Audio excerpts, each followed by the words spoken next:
Hi, YouTube. Welcome, everybody, to episode 2 of Workings of Artifice. We are gonna pick up right where we left off, and just at the top of things, once again, Workings of Artifice is a mildly horror-themed game, and therefore may not be suitable for all audience. Listener discretion is advised. And picking up essentially right where we left off, you guys are still on that trail. You are still headed towards the first gate, correct? Yeah. Wonderful. One that's in a volcano. The one that's in a volcano, yes. On that note, you guys have taken rest, despite the fact that it was early in the day. You guys took a bit of a beating in the last combat, so you all decided that if possible, you could set up camp for a bit. You were given adventuring gear when you set out from the city of Daedalus. It is a city primarily of adventurers and adventurers, so it is a little bit assumed when you're sent on a task that you'll, come across some ancient quest that needs finishing. But as you are all getting closer to this mountainside, is there anything anybody would like to do beforehand? Any, small downtime activities? Any double-checking with bits of information? People you need to talk to? That sort of thing. Oh wait, I still need to add the ink to my inventory. Yes, I've made the item on D&D Beyond. You should be able to just sort by homebrew. Got it.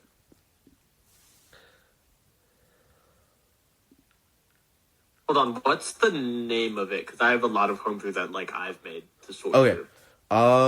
I will add it then. Because... Oh, I found it. Never mind. False ink. Oh, yep, false ink. Cool. Okay, so making sure that everybody has truly all of the things they need. Yeah, any last bits to wrap up before you get into whatever's going to happen on the inside of this active volcano? Well, partially active. Just a random question. Go for it.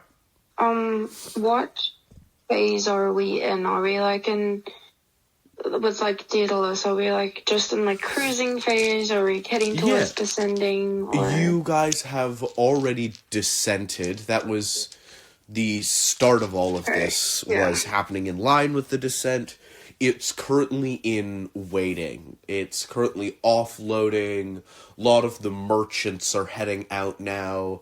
That tends to happen sort of immediately after the descent, and they will flock back to the flying city around when the ascent is due to happen in a few months' times. This is still the first day of sort of that stasis period, where it regains a bunch of its power and is set in waiting. Okay. Just, needed to check, because you said that there was, a 2-year difference from when Audrey first came to the city and, now. Yes. Which means she's been waiting a whole extra year for the basis. So it's just decently so, yes. Alright. Any further questions? And if not, could everybody please make a religion check for me? Oh, I'm great at those. 29. Jesus. That is a 29 from Elric.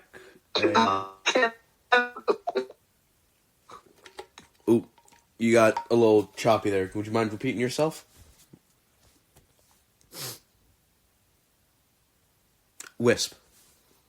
Oh, I said you're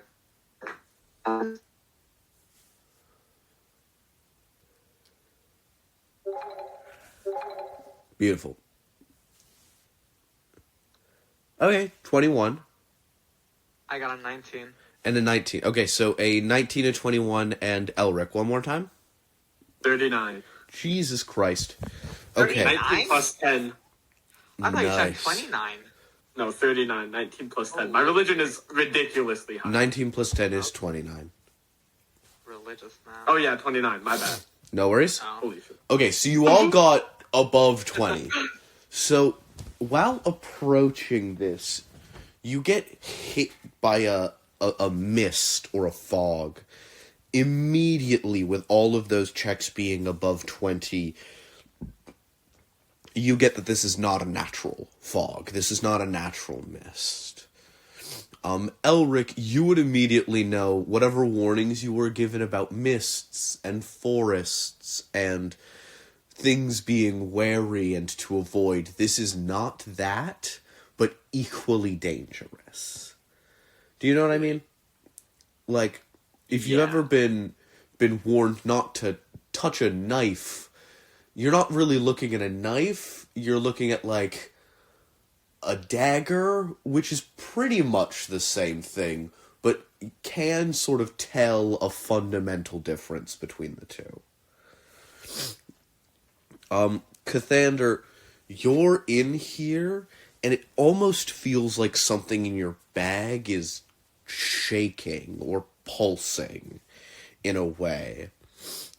And, Andrea, as you rest your eyes on this volcano, for probably the first time since you have left the facility, you are filled with a twinge of apprehension that seems to come from somewhere else.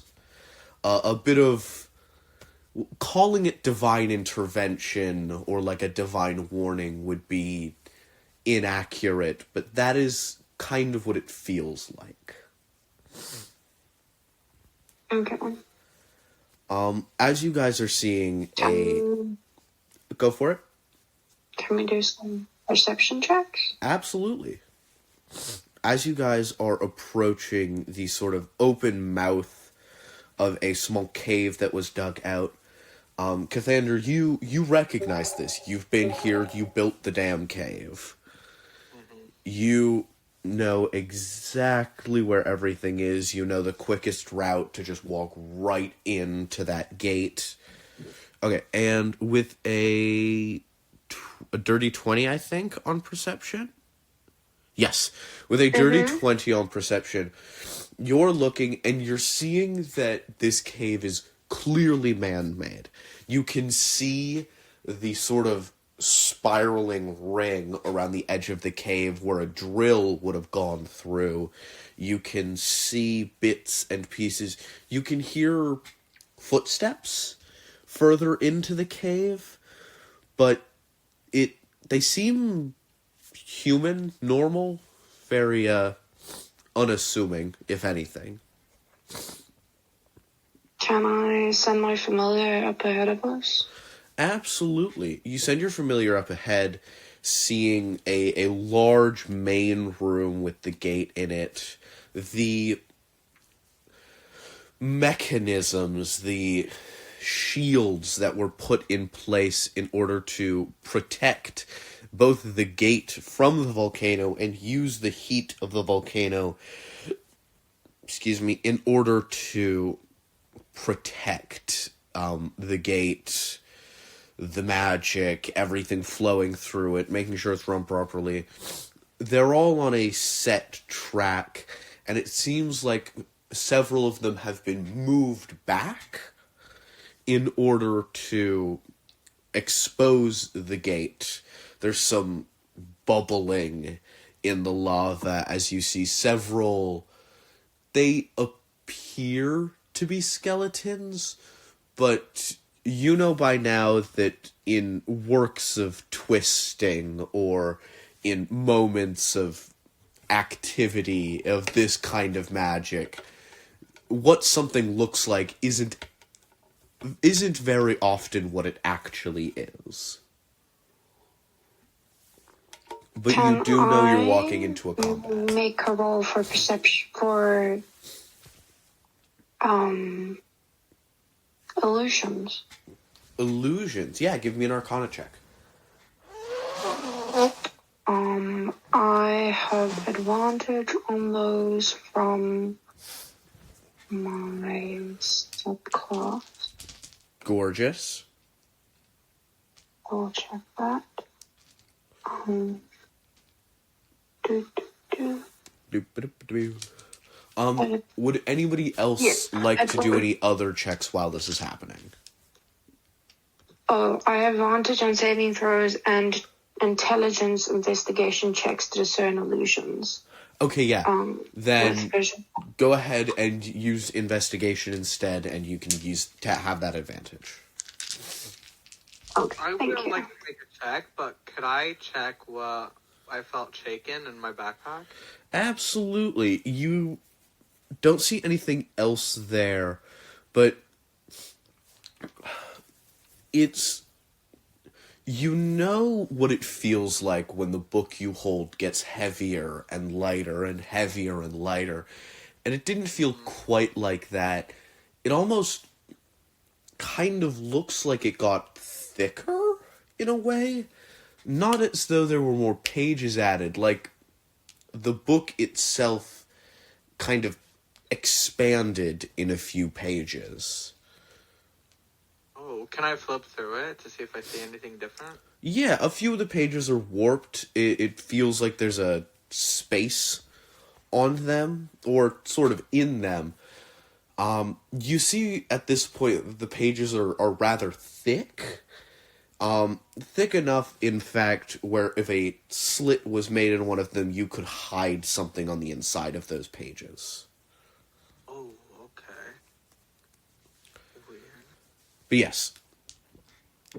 With the 22 to discern the illusions, you can see that there's definitely some illusion magic present here. The tracks that the shields are on have some component of illusion magic, but if you're looking specifically at the skeleton-like things or at the gate itself, there are no workings of illusion magic. Everything you see is definitely here, and how it looks directly is not being tampered with. Okay. She's still going to use her action to use her painter's supplies to dispel any illusions that she does see within 30 feet of her. Absolutely. You wipe away any illusions. This also has, just this time I'll say, not the effect of removing the illusions, but just fully revealing them as illusions. Because these tracks are quite necessary for the function of the first gate. But you wipe away a few, like, hidden things, a few invisible things, and I will say last actions all around before you are going to need to enter and possibly roll initiative, depending on how this goes.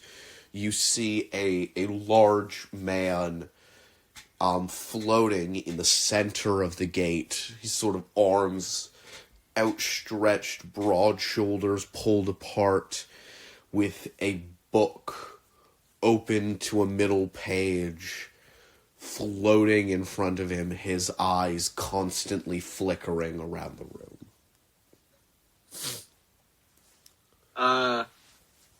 Can I just, like, look around real quick to see how, like, badly the forge is failing? Or the, not the forge, but, The like, gate. the mechanics? Yeah, the gate is currently operable.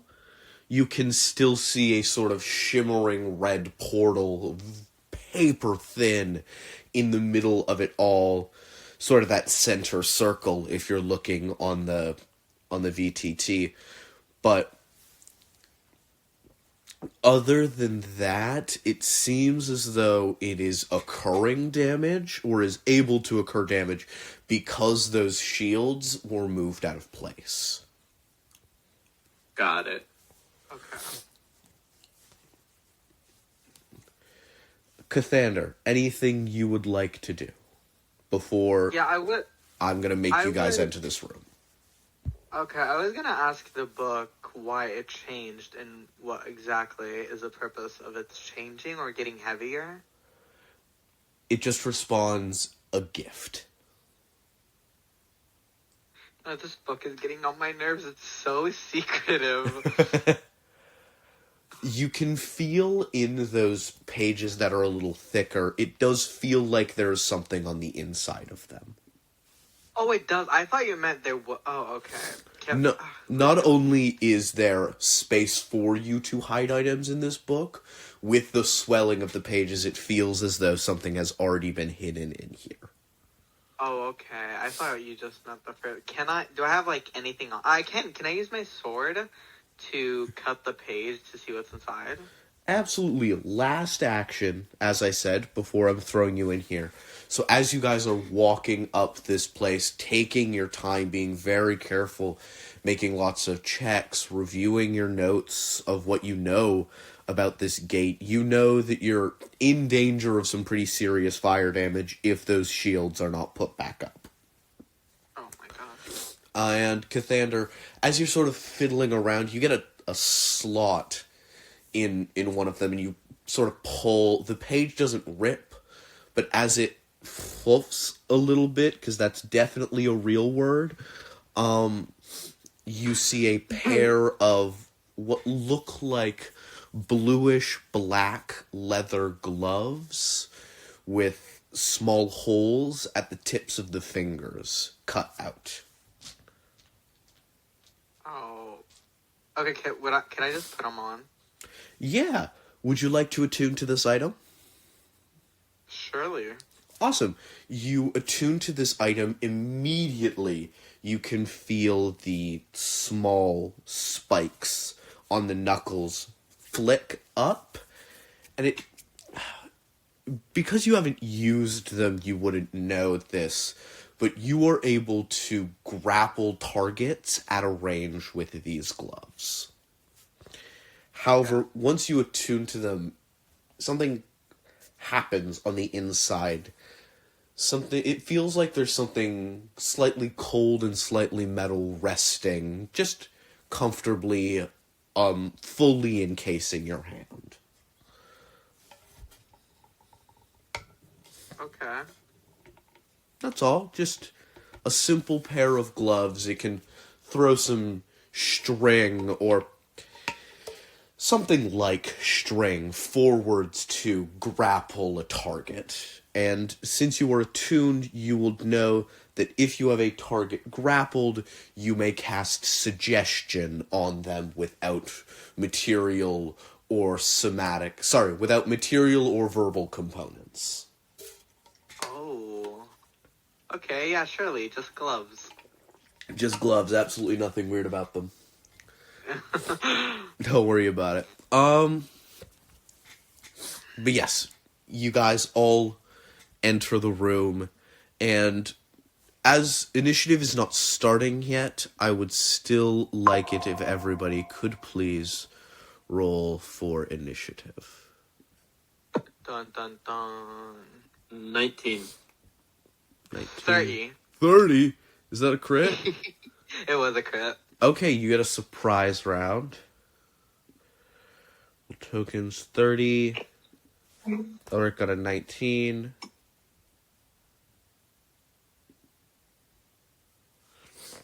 And Audrey. 23. 23. Delightful. Okay. Let's put you there. You there. You there. And you guys there. Bam. Okay. Cathander. You act first. Do feel free, you guys, to like situate yourselves wherever you'd like on this map, just in that first sort of cliff edge. Wait, mine is a bit lagged. Wait, I don't see myself. I just see the prophet and a bunch of black. You are zoomed in on the middle. Down to You just zoom out. You'll be able to see everything. I'm very zoomed out. Oh, down here at the Oh, bottom. okay. Now I see it. Okay, sorry. over just- here. Yeah, it disappeared randomly. Okay, I see it. Yeah. Over here. Where is the shield that you said was misplaced? All 4 of these are the misplaced Oh. shields. All 4 of them? Yes. In order to put them back, you just have to move them along this track, put them back in here. Once they're all back where they should be, the sort of full shield effect of all of this will start up again, and any damage to the gate will be able to be fixed, and no more damage to the gate will be able to be done. Okay, can I move over here? Absolutely. How much is that? That's Like right here. 19. Okay, yeah. So you have about 10 feet of movement left. And can I make Mira as wolf form try to like push it? Yeah, I don't think they would be strong enough. Like- They're incredibly Oh. heavy. Oh shit, okay. Do either you or Mira have a strength score of 18 or higher? Definitely not me, and I do not know how to see Mira's, to be honest. Okay. Definitely not me. So What are you, an artillerist? if Sorry. the both of you would like to try and push this, I would. I will allow Yeah, you I to make the requisite strength check, as long as sorry. What is your strength score?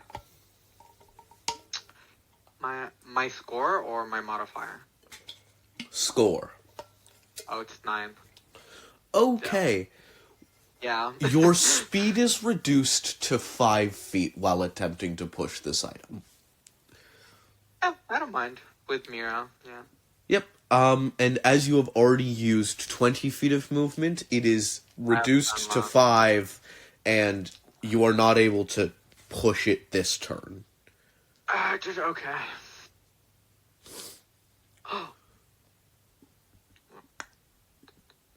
Yeah, I'll just like end my turn. Okay, you get another one, because you got a surprise action, a surprise round, and this is the start of formal initiative. So if you would like to move it 5 feet, you are more than welcome to do so. Yeah, I would. Yeah, about that far. Huh? And this I think would... Eldritch Cannon has a strength score. It does not, but we're gonna say it's able to, like, push and move items just for the purpose of making this combat a little less impossible. Oh, okay, wait. Can I try something else then? Yeah. Yeah, what would you like to try? What do infusions take actions or bonus actions or? I believe they would take actions, but I will double check that. Okay.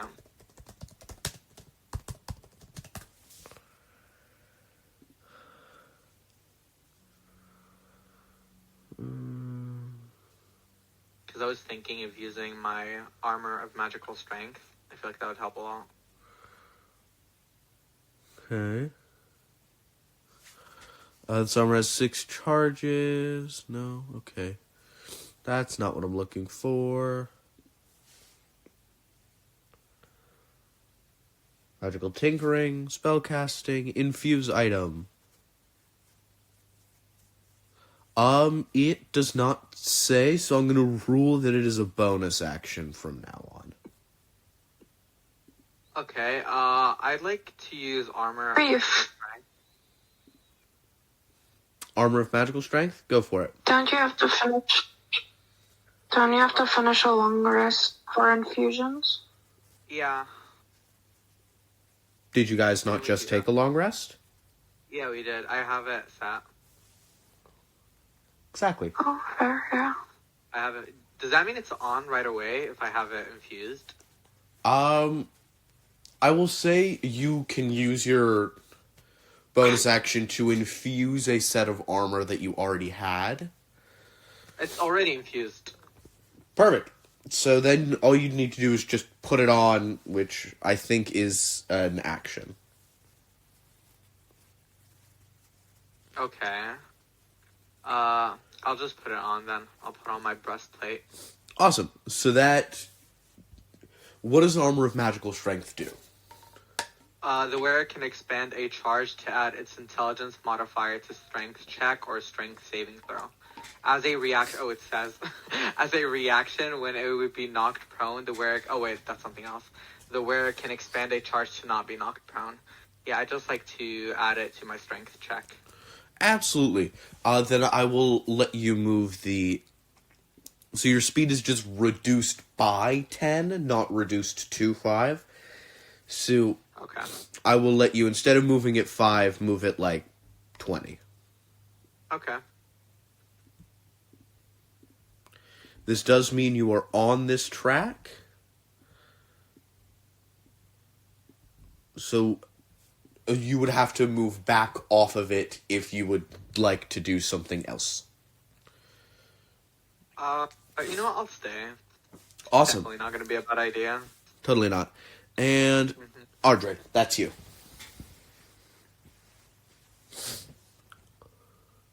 I have a record.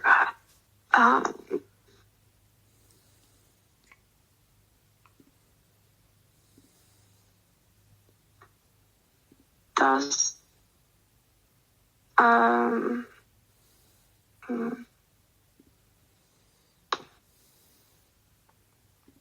does the prophet guy, does he look threatening? Not at the moment. You can see he's chanting something as he's holding this book open. It just seems to be 3 simple words. Hark, Harrow, Harbinge. As you are the first to hear these words, can you go ahead and roll 2d10 and 1d4 for me? Oh. Gary, okay. 2d10. 1d4. 10 in total. 10 in total. Okay, you guys have 10 rounds until the prophet is done chanting and whatever magic they are trying to do, whatever warping of this gate that is about to be underway will succeed. Okay. You can stall him You at got a any minute. time by making an attack against him. When you do so, in addition to the attack, go ahead and roll a d4, and that many turns, not rounds, are added to this to the countdown. Can he be stopped, like, fully? I kill him. That would require you to kill him. Nothing else, just kill him. I mean, I will say, first and foremost, stopping this ritual is the only part of this combat you do not need to succeed. However, the other 2 portions are incredibly important. I might have a really crazy but good harebrained plan. I just need to get 30 feet within 30 feet of this guy. 30. It is a sucker save spell, but it could potentially provide us with a fuck ton of time. 30 feet would be about there. Okay. So yeah, if you guys are Alright. able to get Audrey there, they've got a plan. So can I click my heels, my winged boots, and go use my movement and then my action to dash? That would give you And 120 get feet, I me- think. Well, I've got 30. Oh, I'm gonna bonus action blade song. There we go. It'll give me 40 feet of movement, doubled with a dash 280. Yeah. to 80. Your blade singing. Okay, 80 feet. Okay, so it'll get me Almost get me there. there.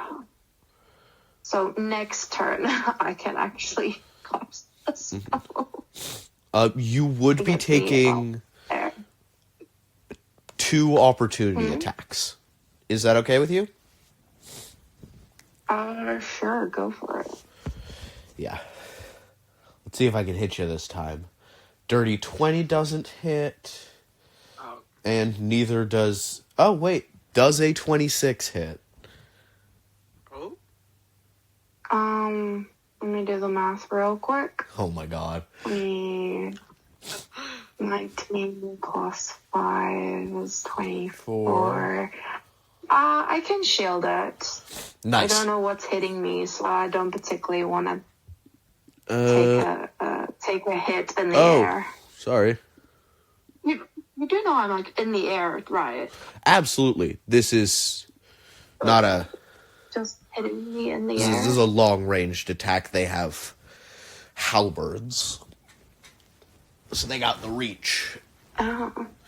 Audrey is never getting hit. Doesn't. As you are swinging past, you see as from the ground itself, sort of the cave mouth and disguised, very naturally, like literally painted and covered in rust and dirt.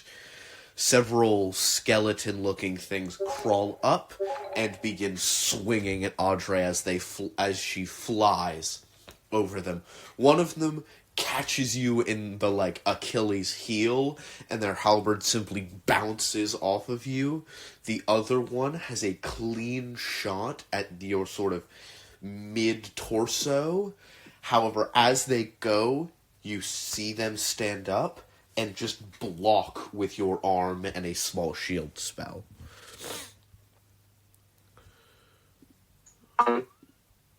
Back at Cathander and Oregon Gate didn't see. We have really well hidden enemies, people trying to hurt me. Don't let them hurt you. Got it. And, okay, next in the initiative is the Prophet. They, once again, chant those words, Hark, Harrow, Harbinge. You see they flip a page. Hark, come forth through this working, I command. Oh shit. And the toll goes down by 1. You have 9 That's rounds fine now? until they finish. Oh yeah, that's fine. That's fine. That's fine. That's fine. Yeah, that's fine. About Wait, like, wasn't it like per round? Like, that's rounds? it ticks down on their turn. Oh, okay. They take an action to make it tick down on their turn. Oh, okay, that makes more sense. Okay. I see.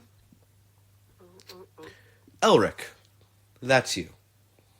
So if theoretically, if we get all these shields into place, would it stop the ritual? Absolutely, 100%. Great. You're the biggest, right? I have a 15 strength, which isn't great, but it's better than yours. It does mean that your speed is only reduced by 10, not reduced to 5. See, that's the Okay. same as me, okay? That's the same as me. Only because you have For help. no reason. So I have 40. Okay. Here, I'm gonna make it to here. Still have 10 feet, but I'm not gonna start pushing it yet. I'm gonna firebolt skeleton C? E. B or C? E. Okay, the one coming up to Cathander. Yeah. Oh shit, I didn't even see that one. I'd That's like... a 30 to hit, natural 20 plus 10. Whew. Go ahead, God. roll damage. There's a good chance you just kill this thing. That's 3d10. 5, so 10 damage. 8 or no. Holy. 18 plus, wait, no. Holy shit, I'm actually geeked out of my mind. Yeah, 18. 18 damage before the crit? No, yeah, before the crit. Crit, do I just roll them again? No. How we do Okay. crits is you roll damage normally, and then we just double it at the very end, so we don't have to do a bunch of... So it's more even, essentially. Okay. So it's just doubled? Yeah, so 36 at the end of crit.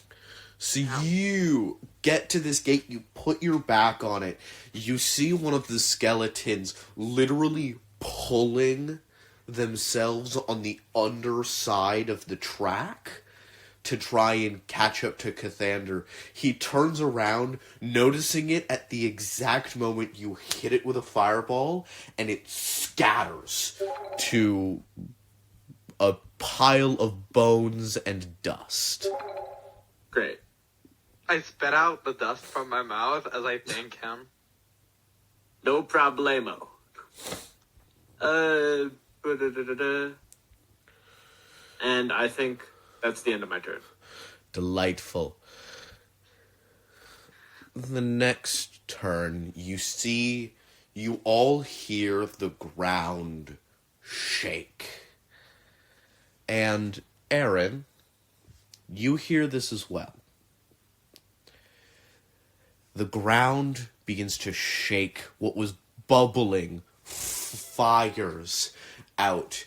A literally spiraling and twisted visage of possibly a crab, or quite possibly some form of snail. However, it seems to have been stretched and pulled like putty or clay. So as it launches from the water, a jaw with sharpened, twirled teeth latching onto the gate, it begins to make attacks against the gate itself. If these shields are not pushed back into place, the gate will continue to take damage. If the gate fully breaks, you lose. Great. Damn. You now see why I was like, I'm gonna give you guys a little hand to make this one just a bit easier.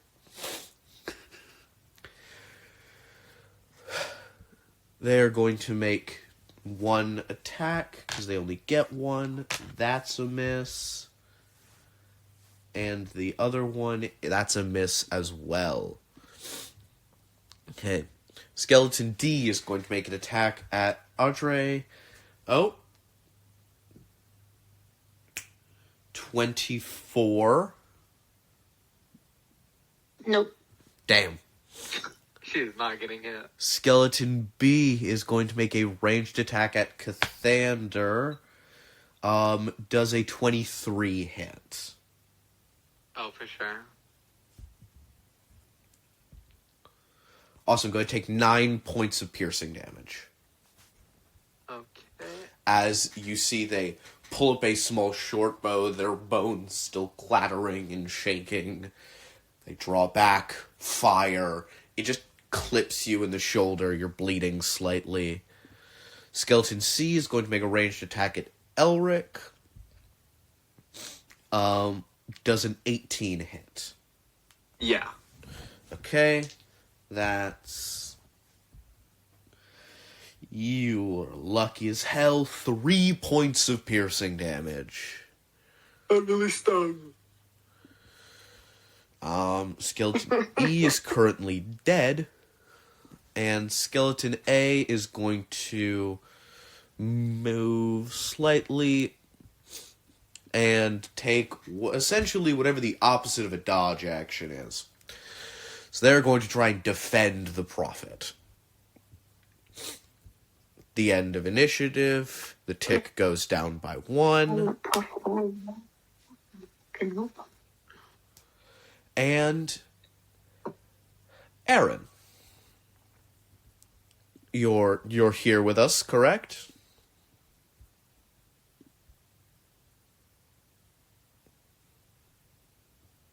New person? Sorry, technical difficulty. No worries, no worries. You're all good? Yep. Beautiful. You are just at the mouth of this cave. You were led here by... You'd like to call it intuition, but that would imply the thoughts were yours. You know where they came from, but you definitely know they aren't yours. That fire in the center of your being, that piercing, white-hot purpose has led you here. Partially to defend this place, partially to keep an eye on the people who will be defending it with you. You walk in on all that is going on, seeing the twisted, nightmarish beasts that sprang forth from the lava, chewing at the gate itself, and just that flicker. You know what it wants you to do, and you know it is giving you the strength to do it. Go ahead and take your turn. Alright, so I'm just coming in. Where am I coming in from? You are coming in from there. Right there? Yep. And can I add to combat? We will give you an initiative of 16, and you will go here for right now. Okay.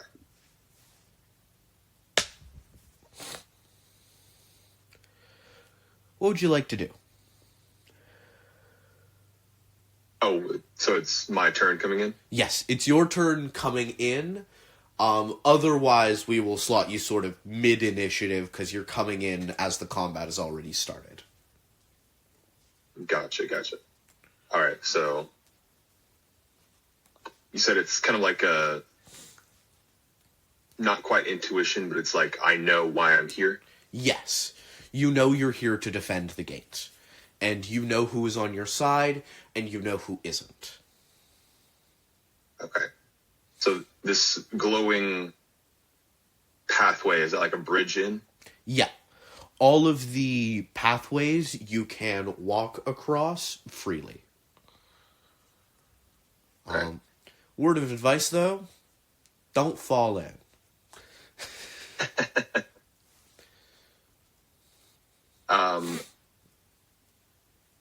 Do I have the thing we talked about earlier?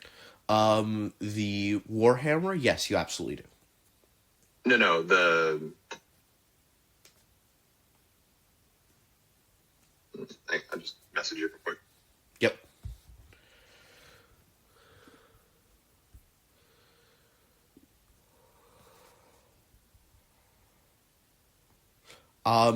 You have the cold resistance.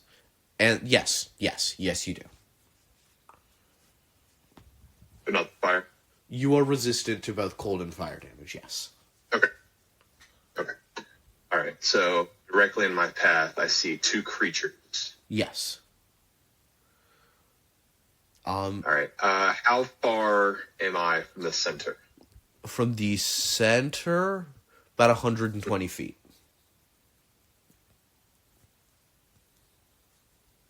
Okay, so it'd take me a minute to get over regardless. How far could I get if I dashed? 30 feet of movement, you'd get 60 feet. You'd take one opportunity attack, and you'd be about halfway up the central path. I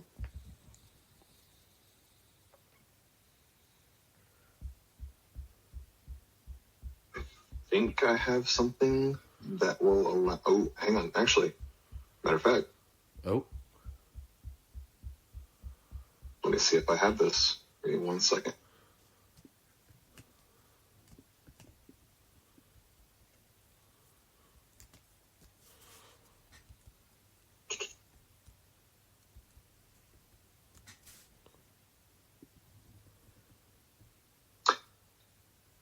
I can haste myself, can't I? I believe you definitely can, yeah. All right, bet that I'm going to haste myself. That's your action. I cast haste. All right, so...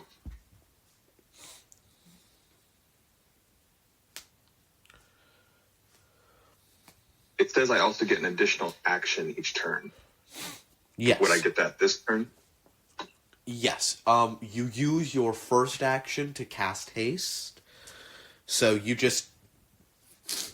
you have one action this turn aside from casting haste. Okay, and then I'm going to dash.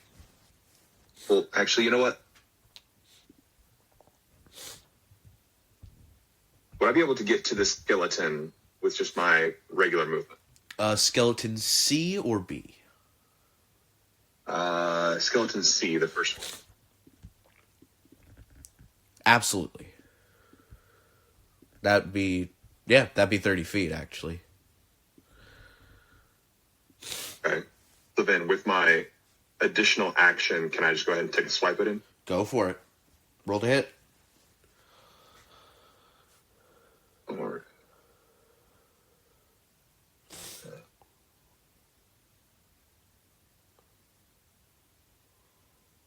1 second, the D&D is being a pain. No worries. Rolling to hit. Does a 16 hit? 16 hits. Outstanding. All right, and I'm wearing my shield, so it's 1d8. It didn't roll. Try again. There it goes. Whoa, what the hell? You alright? What's going Why on? did it roll? I think it rolled 4 dice for some reason just now. Oh. Why did it do that? I don't know. Shouldn't have done that. Should not. Just roll manually. If you're on the VTT, you can open up a little roll dice thing. Just roll your D8 there. I mean, I can just try and just roll a regular d8 instead of using the... Yeah. Okay. Actually, I'm going to try it one more time just to see if it'll roll regular. Yep. Gotta Darn. love technical difficulties. Clicking. Nope, still rolled 4 dice. 2 d6s, a d4, and a d... Why is it doing that? I have no idea. Either way, it's showing up normally for us, so we'll call the damage you deal with this 2 of the bludgeoning damage. You're able to just slam into the skeleton's shield. He braces, but his arm still kind of buckles and splinters inwards. You know that you've dealt damage, but nowhere near enough to bring this thing to the ground.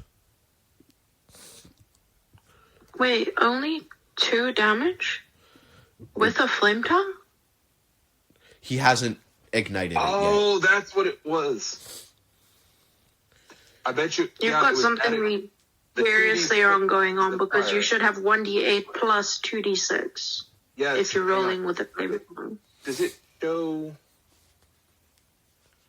That's what the 2d6 was for, because I got the flame tongue adding the 2d6 damage from the fire. And the 1d4 was... I don't know what the 1d4 Are you was. rolling with is it a dagger or a rapier? What are you using as a base weapon? No, Warhammer. it's the Warhammer from D&D Beyond. So what's the 1d4 from? I don't know. Who the Do you hell? have... Okay, regardless, what was the result of the 2d6? I'm trying to find combat log. I can't find it. Okay. I can't find To it. streamline this, I'm just going to roll 2d6 quickly, and on future turns we will sort this out. Okay. Can also just go and roll Oh, wait, here we go. with every. Yes. Uh, that- Continue on. Or damage. Also, you are rolling like terrible damage. Really badly, yeah. Okay. Cathander. Not optimal. Moving on to your turn, you see as this man, dwarf, runs in. He's already got armor on. You can see throughout his weaponry and throughout his armor, there are small dotted bits of glowing rune work. You don't know if he's on your side or their side, but you see as he runs in, takes out this warhammer that seems to be constantly on fire, and just swings it at one of the skeletons. Regardless of whose side he's on, he's definitely at least trying to take care of the people who are a problem for you. True. What would you like to do? Okay. Would I be able to reach the shield back to place this turn? Reduced by 10 feet, so you'd be able to move 20. No, you would not. If you... Where would it be? You would if you dashed, actually. Oh yeah, sure. I'll dash for my action and I'll just push it. Yeah. So the first of these gates slots back into place. Cathander, you can move around it in order to get to the sort of central, I guess, point or circle of this gate. It's just considered difficult terrain while you do so. As you are pushing against it, you pass by Skeleton B, who is going to make an attack at you on their turn. Okay. However, it seems as though once you slot it back into place, a bit of lava bubbles up and fires at you. However, the shield redirects its energy, more accurately, to create a small shimmering boundary. And you are undamaged. Okay.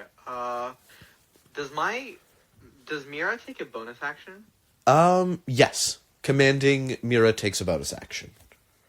Okay. Can I have Flamethrower Mira attack Skeleton B? Absolutely, go for it. That is a dex save. Let me check. Cannon Flamethrower is bonus action 15. Each character takes 3d8 fire damage. Half that on dex. Yeah, it is a dex save. Alright.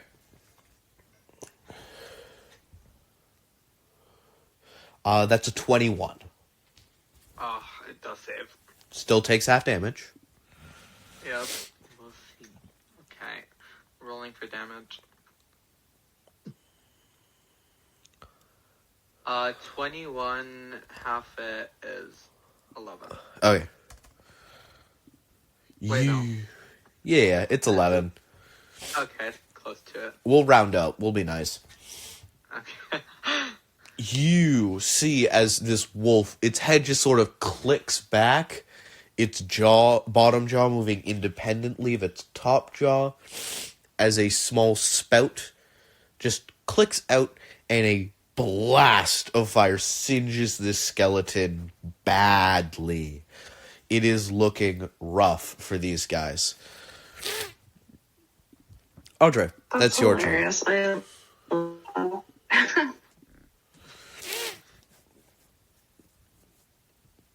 Hello. What would you like to do? I am gonna do the thing. Let's see the thing. I am going to cast, like if I know how to say it. I cast Artiluke's Resilient Spear. Which is this spell.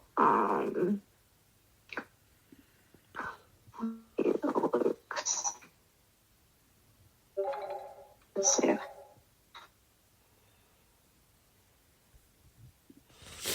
Alright. Resilient Sphere. Oh, yeah. Okay. Great. Yeah. Hold on. Yeah, just hold on. There we go. A shimmering sphere encloses a large or smaller creature or object within range. An unwilling creature must succeed a dexterity saving throw. Nothing, not physical objects, energy, or other spell effects can pass through the barrier in or out. Oh, that's smart. Alright, what's the dex save he needs to So make? I think technically it should encase him and everything that he has and he's saying and he's doing. This is true. I don't know. It's a long shot. DC 18. DC 18. Okay. In the efforts of suspense, I'm going to tell you directly, I need to get a 10 or lower on the die to fail this. Okay. Well, there we go. Okay. Okay. He does not have to do that. I am on the edge of my seat. And that is an 18 on the die. So that is a 26. Silvery barbs. Roll again. Oh my god, you're evil, Audrey. Oh, a You bit of are my evil. soul just left my body. Okay.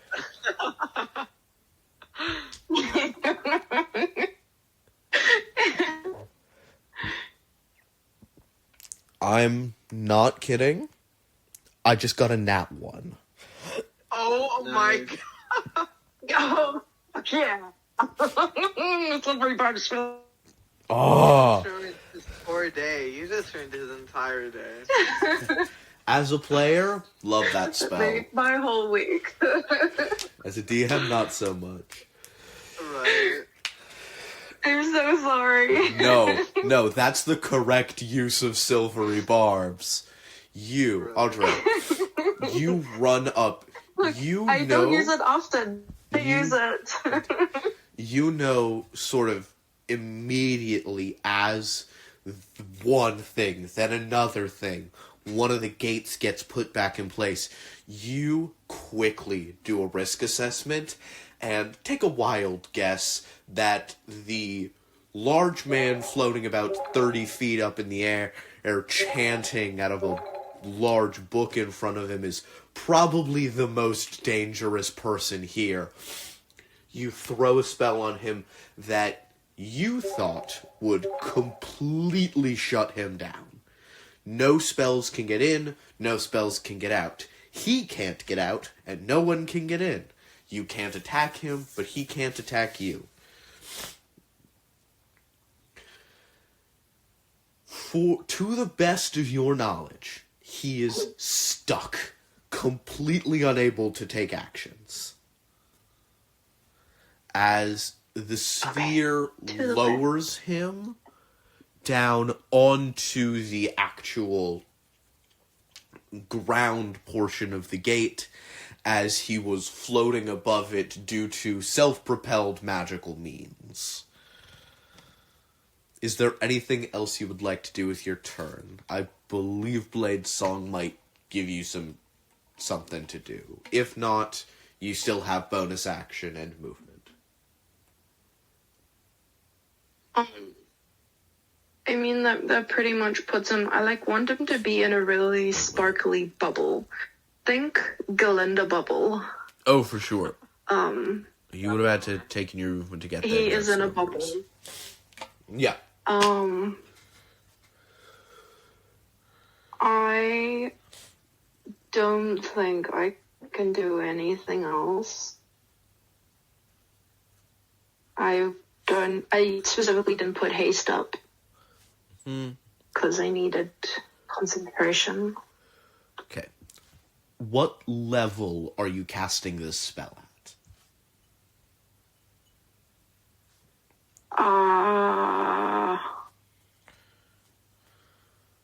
The Audiolor?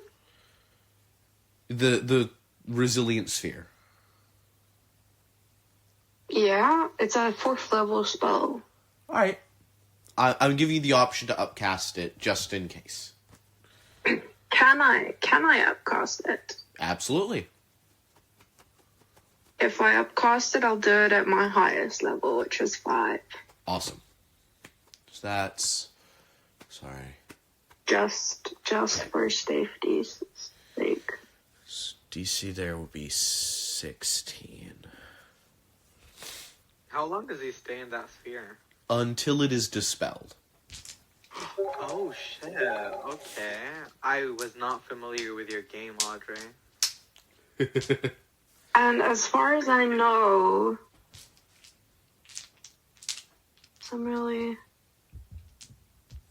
Okay, as far as I know, he cannot make any saves to get out of it, but other people can.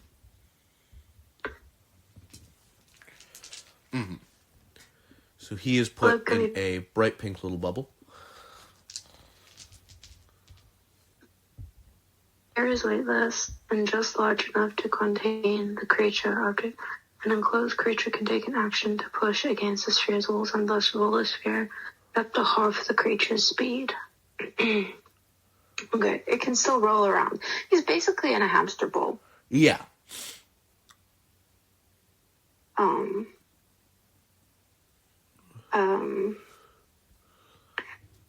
I think I'm gonna use the rest of my movement to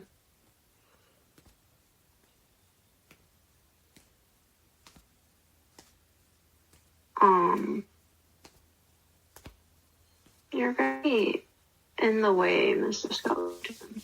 I'm just gonna skirt around and go out of his reach. Just to be next to the sphere, I guess. Yeah, be closer to it. You can see inside the swirl of reds and blacks that make up this portal, there are flecks or dots of a purest black. Something that you don't think you could see through, even if... Sorry. Excuse me. 2. Thank you. Pits or flecks of a purest black that you don't think you could see through, even given something like true sight.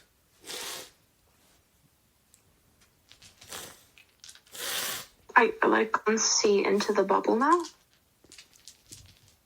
No, not the bubble, the portal of the first gate. Oh, okay. It is the prophet's turn. He was poisoning it. He's going to make an intelligence check as a bonus action to do one of the funky things he gets to do. That is a 23. You see him flip through. You see now that the book he's flipping through, it doesn't seem to have any words on the page. You can see by now he has turned away. The sphere itself is kind of spinning, and in such, so is he. As he begins flipping through, does the sphere muffle sound?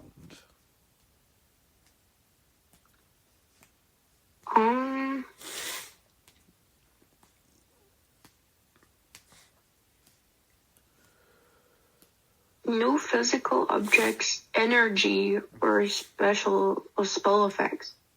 I mean, do you consider sound energy?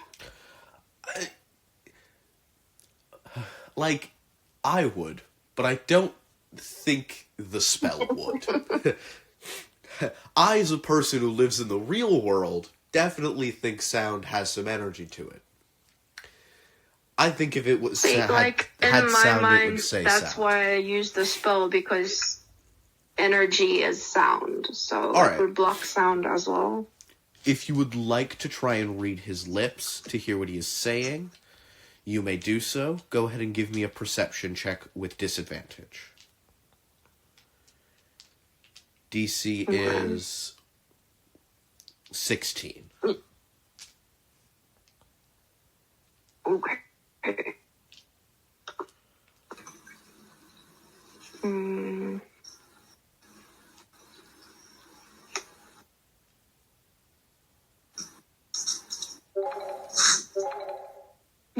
Okay, never mind. Oh no, what'd you get? Oh, an 8. Okay. 8. You can hear him mutter something. No spell effect, no energy passes in and out of the sphere. But you see Skeleton A.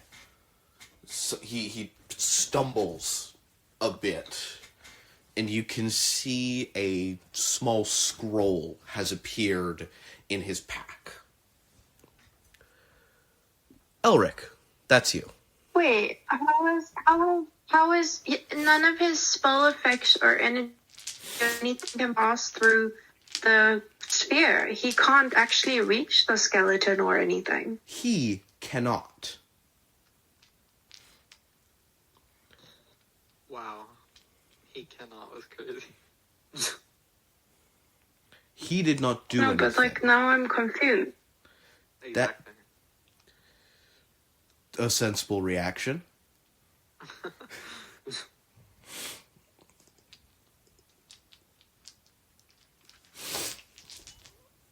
Elric. Okay. Alright, I'm gonna dash, and then, so, it's minus 10 feet, but then that's 80, so 70 feet, and I'm gonna push this all the way to the end. 70 feet is... Yeah, all the way to the end, but that is your whole turn. Yep. Holy. Cool.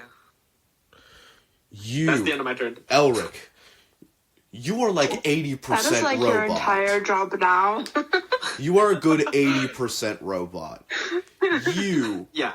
one arm on the other, other Sorry. arm on the Machine is other. better than flesh anyways. Yeah. You can see the hydraulics in your arm just flare to life, making wicked whirring noises as literally like a machine.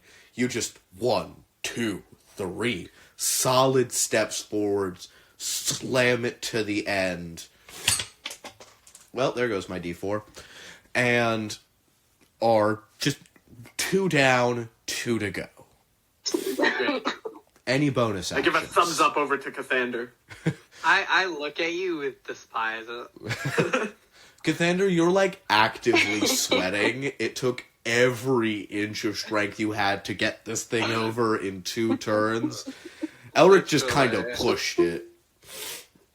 Yeah, just think- put all the cute shit and push it. Oh no, you No don't say. spells. You don't say. As he looks at me, I just mumble under my breath, "Show off." Machine is better than flesh. Proven. All right. It is now both of the Twisted Kraken's turns. They're going to each make 1 attack at the gate. One of them hits. Both of them hit with a 27 and a 29. They deal 20 and 20. So that is 40 points of damage to the gate itself. It's looking not great, but it can definitely take a fair bit more damage.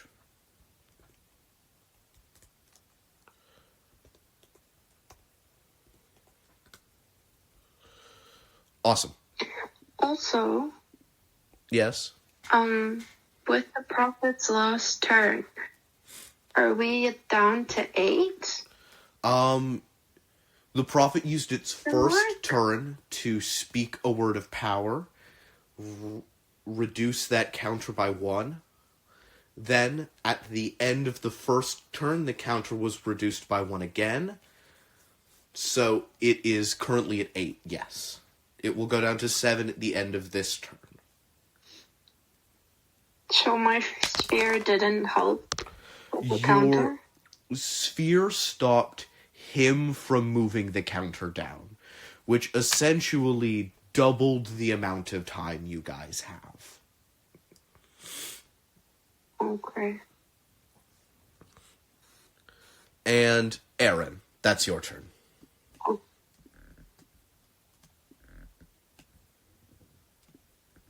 All right, so I'm back here. Okay, so these squares are each 5 feet, correct? Yep. Okay, so if I've counted correctly, 100 feet will get me within 2 squares of the prophet. I believe so. Okay, so I would like to use my movement and my hasted action to get within 2 squares of the prophet. Okay, so your movement is 30. Actually, it's 25, but it's doubled due to the spell, so my regular movement becomes 50. Okay, so then you're taking I don't... one of your 2 actions to dash. Do an additional 50. Yeah. So for a total of 100 movement. I don't know if you can ride a... You went incredibly robotic there. I didn't hear what you said. Oh, sorry. Don't apologize. Yeah, I would want to be like I don't know if you here can... on this square. Yeah, you can't pass over there. So with 100 feet, you would be getting here. Yeah. Yeah. 100 feet gets me right there. Yeah, okay. Okay. Let me double check something really quick.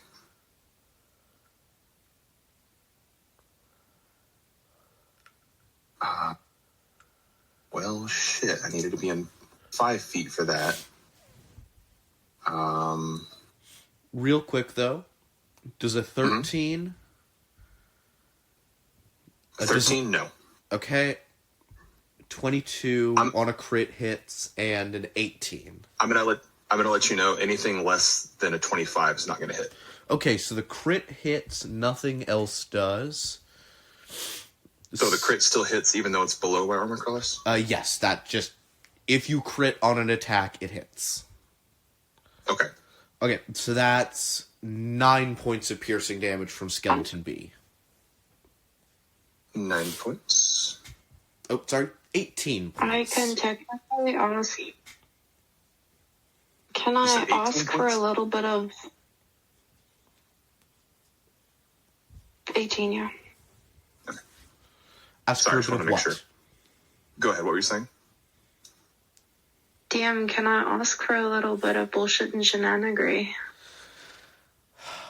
Oh, music to my ears.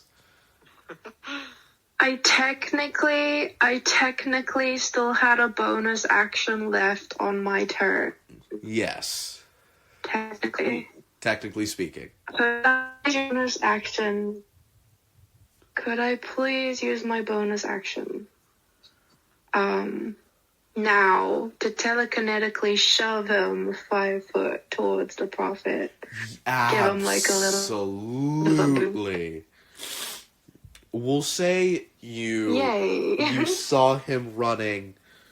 You see him get hit by one thing. He was gonna make it, but he just stumbles slightly because one of those arrows caught him in the lower leg. You were like, no, this guy's on our side. Quick snap of your fingers. You just shove him 5 feet towards the prophet. Aaron, you are now face to face with the brightest, sparkliest pink sphere you have ever seen in your entire life. With quite possibly the most cursed man inside. Cracked with a lollipop. A BA shove was just a lollipop hitting him from behind.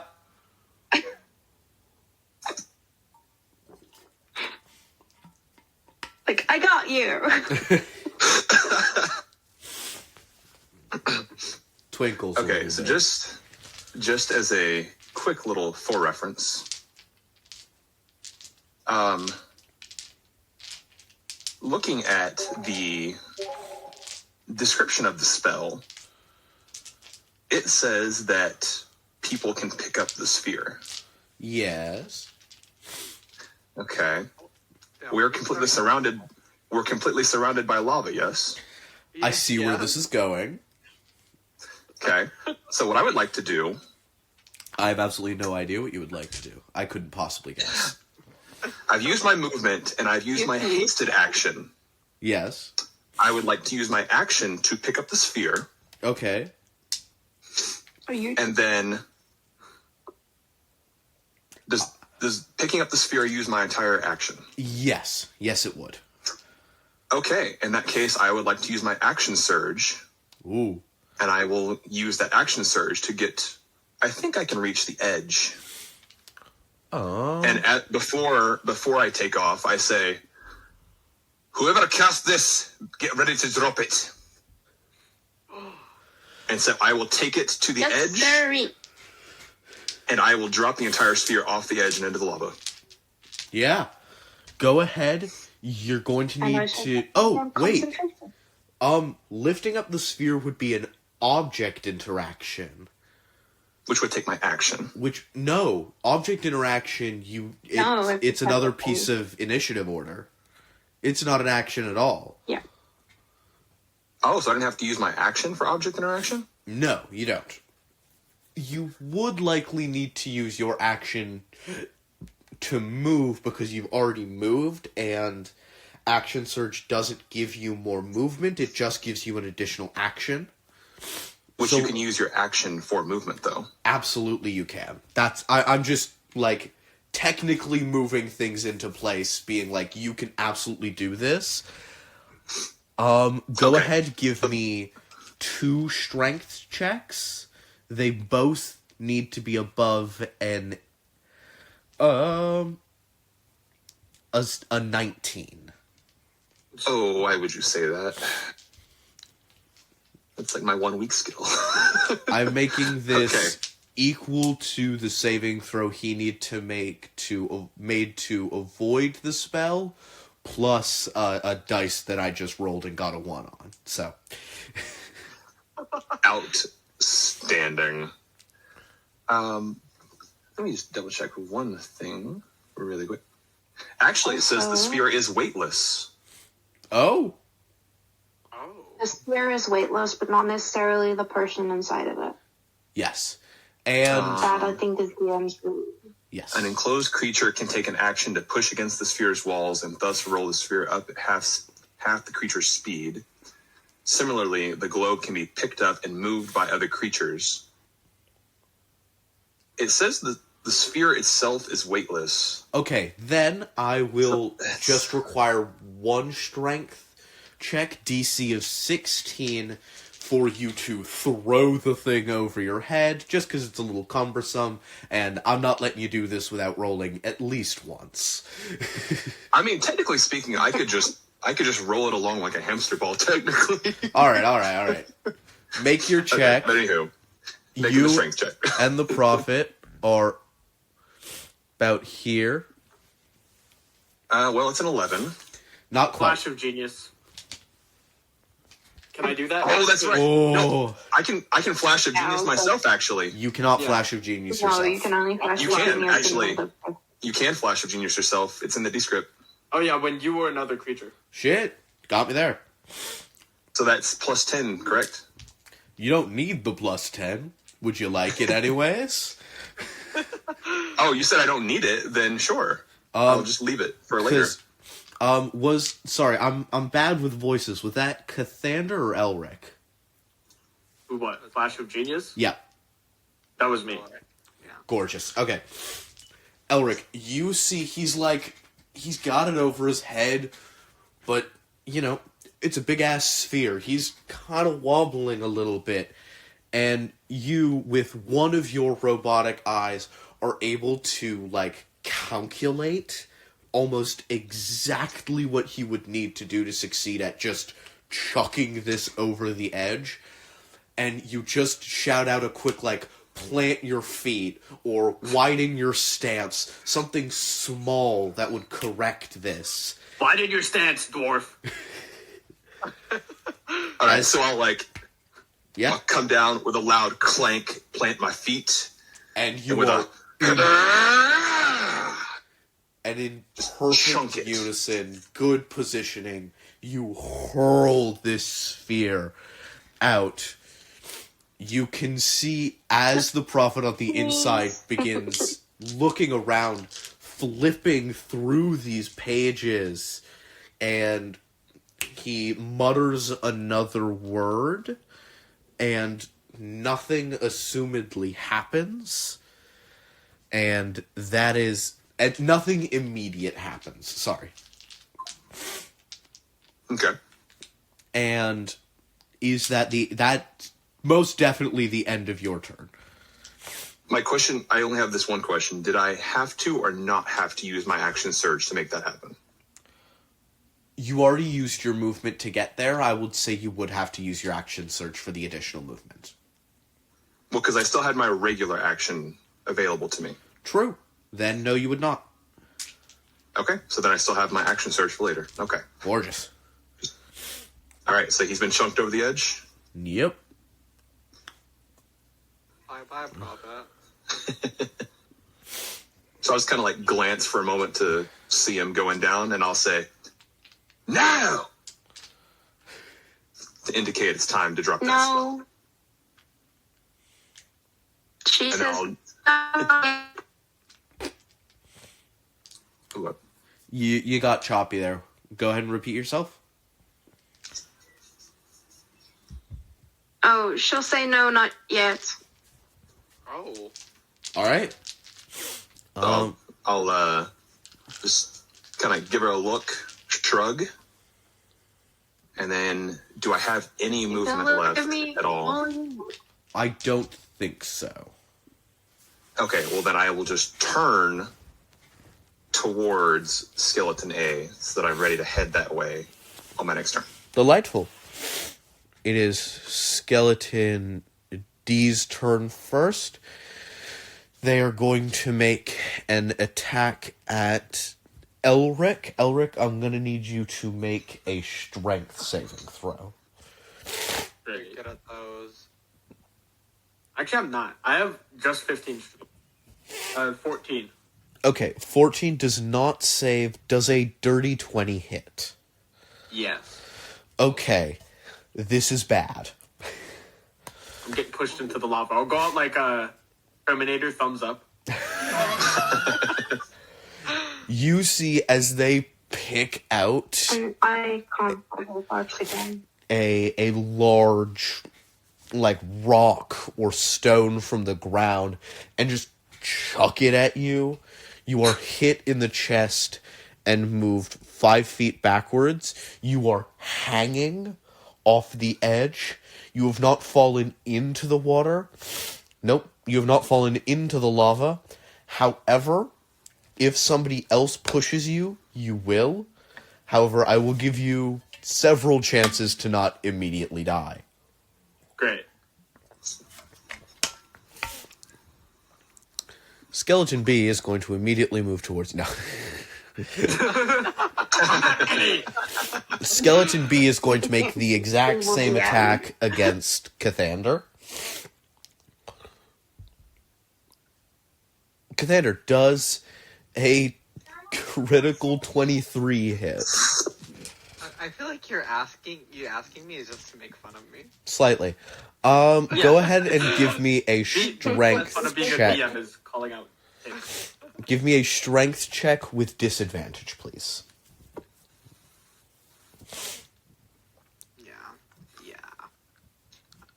Yeah. Ooh. And you are dangling over the edge. Hey, look at us. Can I flash of genius that? Can I flash of genius that, please? Alright, what was it? That was a 7 flash of genius. That is a 12. Damn, can we stack them? Yes, you can stack them. Can I flash of genius myself? Absolutely you can. That saves. Thank you, Audrey. With both flash of geniuses, as the rock hits you, you are able to, roll with the punch, essentially, as it just splashes harmlessly in the lava. Skeleton C is going to take a dash action up here. Skeleton E is going to reform down here, and that's their whole turn. And Skeleton A is going to... Audrey, this is the skeleton Hit me with that. you saw get affected by something. And you're right. The prophet was in the resilient sphere. He shouldn't have been able to make anything happen. You see Prophet in the damn skeleton now? You see as the skeleton is their eyes, or where their eyes should be, more accurately, are suffused with a small glowing blue. As they begin to, their jaw begins to shake, and you can see bit by bit a bit of blood starts dripping from them. Dude, you're a skeleton. You should not be bleeding. And then a little bit after, you can see a bit of fat begin to form around where it should be on a human mouth. Then muscle, then nerves, then tongue, then teeth, then skin. As only surrounding their lower jaw and mouth, the skeleton has been returned to a human state. And they just You're really gross, bro. tilt their head at you, hold their hand up, and speak the only words they do before all of that flesh just falls off of them with a wet slap against the floor. Audrey, they raise their hand at you and say, "You are marked by knowing." And a flash of blue in their hand, there is a symbol that tries to burn itself onto your chest. However, something goes terribly wrong. Can you go ahead and give me a Constitution saving throw? Holy shit. Oh. DM, real quick, am I within 30 feet of Skeleton A? That's the one trying to do something to her, right? You are 40 feet. 20. No way! Never mind. Oh, Never mind. God. She doesn't need it. Okay, that's She doesn't need it. Audrey stays winning. That's crazy. You're good, nuts. On that nat 20, the mark simply peels off of you.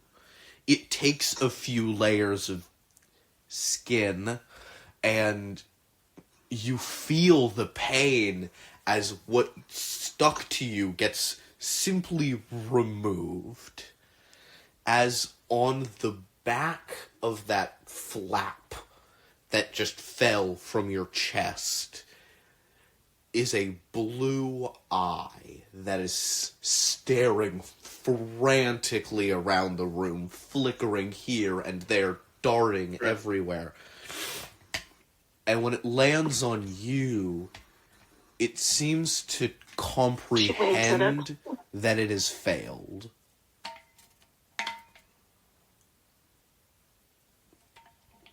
I also feel like her rings would have played like a little bit of a part in this as well. Absolutely. They are Like actively glowing. like a good pulse of energy.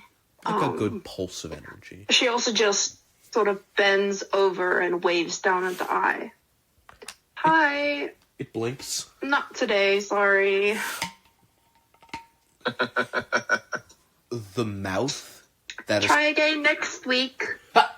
The mouth that is currently on the ground just chokes out a quick how before it mulches and dissipates. Cathander, that's your turn. Okay. So you said the gloves, I can, like, with Katana, no, I could shoot, like, strings from it? Absolutely. Let me send you the description of those gloves. I've read them. I was just asking. Okay. Damn, I got more. Never mind, that is Did I more. send them to you? Yeah, you did. No, I read them from D&D. They were in my inventory. Ah, yes. The other thing isn't in your inventory yet. Are you sure? Because I read something. You just have the gloves, not the armor. Okay. Oh. Okay. Okay, can I read this real quick? Yes. Take your time,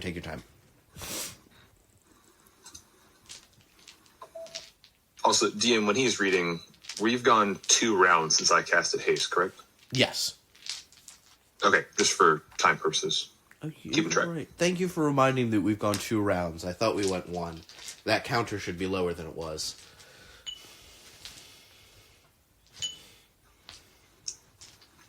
Okay, so I would need 2 turns to pull him closer, right? 2 actions, basically. What are you trying to do? I wanted to pull him in the lava, pay back. Yeah. You can...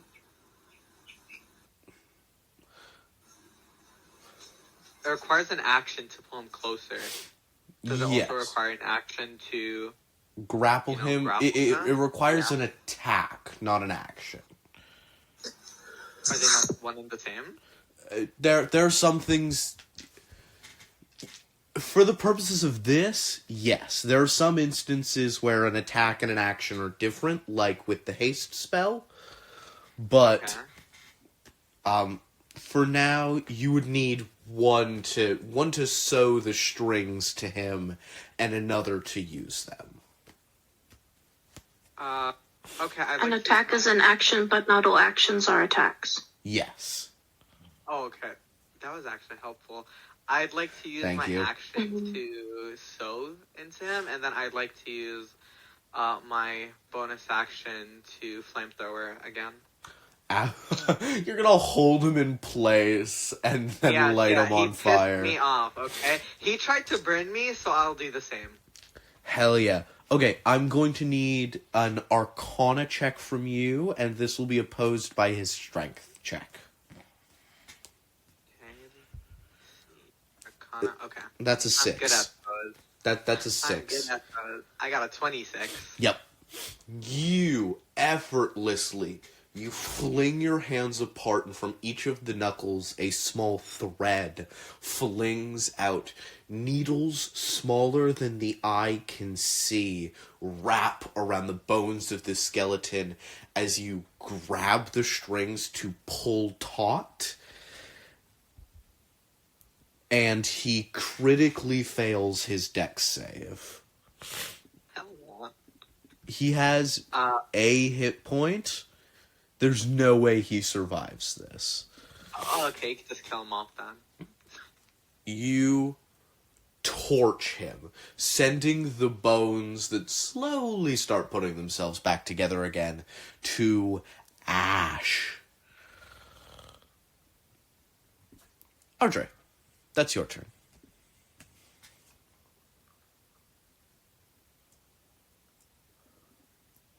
Hello, sorry, I forgot I was muted. No worries. Okay. Do I have my movement? Oh, you absolutely do. Where would you like to go? Off this stupid thing. Yep. Like anywhere on We will... close. That's 10, so we'll call that 20. We'll put you there for safekeeping. Okay. Can Mira come too? You would need to have her... Ooh. Yeah, we'll say She's she a moves with you. body You can carry her. She's carryable. She's a good girl, yeah. Alright. Now, Audrey. Is Skeleton A still alive? As alive as a skeleton can be.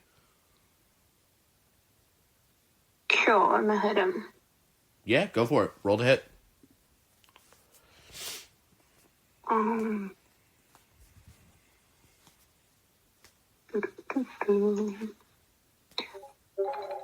31 and a 17.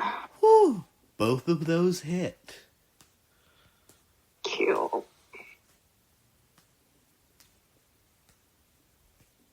Eight plus 7 plus 51. 22, 30, 35 damage total to him. Dead.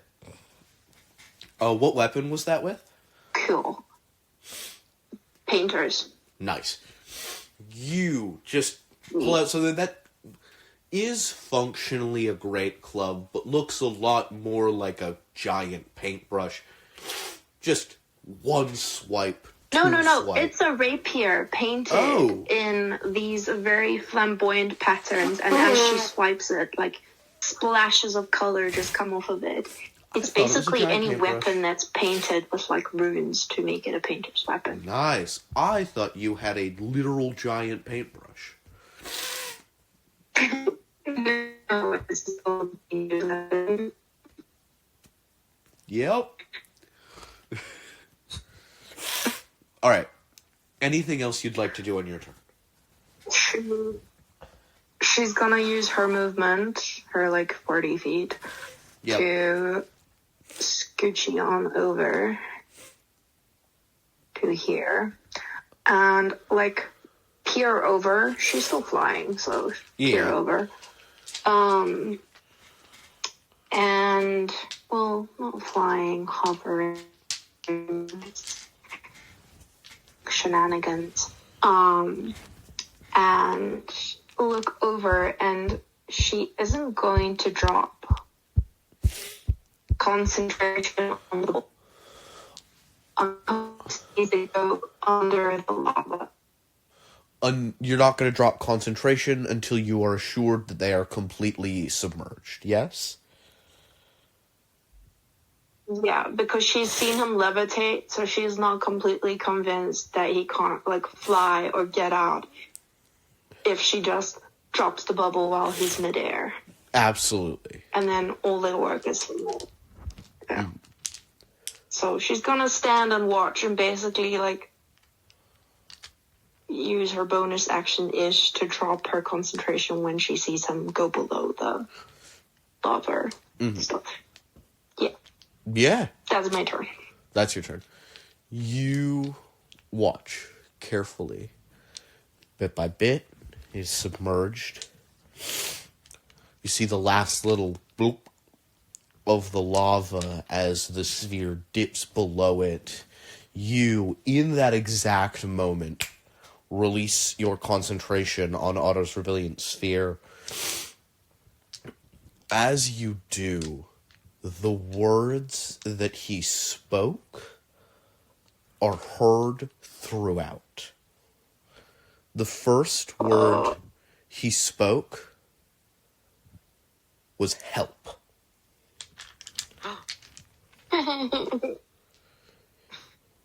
Not in a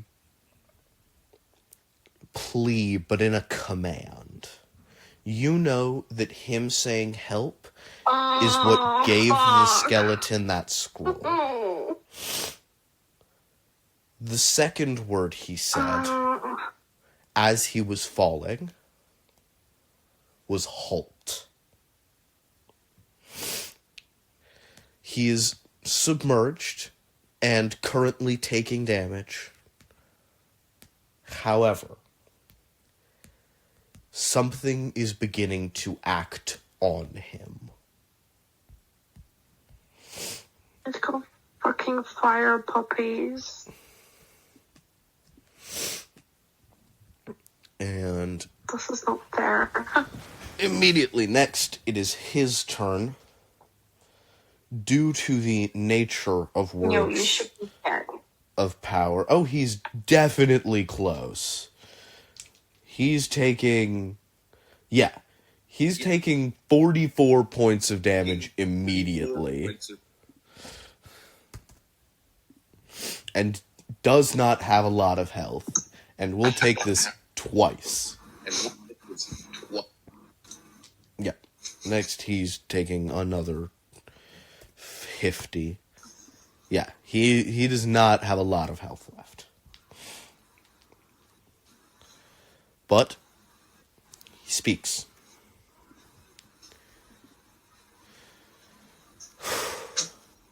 He says, "Hark." Oh, no. Once again. Terrible. That tick goes down by 1. And as he is not all the way dead, but is functionally dead already, you guys are in high spirits. You would still have 5 rounds of safety before this ritual is completed. And Elric, that is your turn. Great. I'm casting Fly on myself. Delightful. And then I'm using, that's 44 feet of movement to head to this. Perfect. And then that gives me 60 feet of movement with Fly. So that's 50. How far can I push it? You push it 40 feet, I'd say. Yeah, I'll push it 40 feet. 40 feet, that's almost there. Almost there, yeah. Yeah, when we said you were the designated pusher, you really went for it, huh? Yeah, I mean, taking out Skeleton D and see what... They're skeletons. It's not like they're the biggest threat in the world. They are to me. I almost died. You pushed yourself up. I actually got down there. And I think... Yeah, that's the end of my turn. Damn. Anything out of combat that you would like to do? Any words you'd like to say? Anything you'd like to call out to the group? Anything you think you've pieced together? Let people know. Push! Fair Get the enough. pushing. Fair enough. Okay. Fair enough. True. Alright. It is now both of their turns. That hits... Oh god, what are those? Twisted Krakens. And that crits. Wait, are they coming out of the lava? Yes, Yeah, they that's my are. question too. They are coming out of the lava. That's 10. Oh no. Oh, sorry.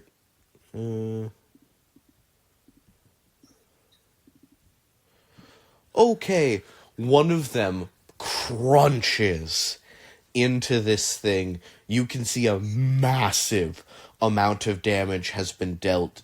It seems like the gate itself is operating close to half health.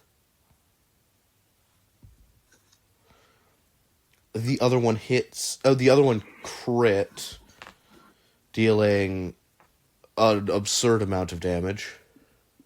Oh. Yeah, the gate is looking really bad. The other one trying to tear a piece off of it. You can see the gate itself Can I silvery begins barbs the correct way? stretching. Yeah, you can.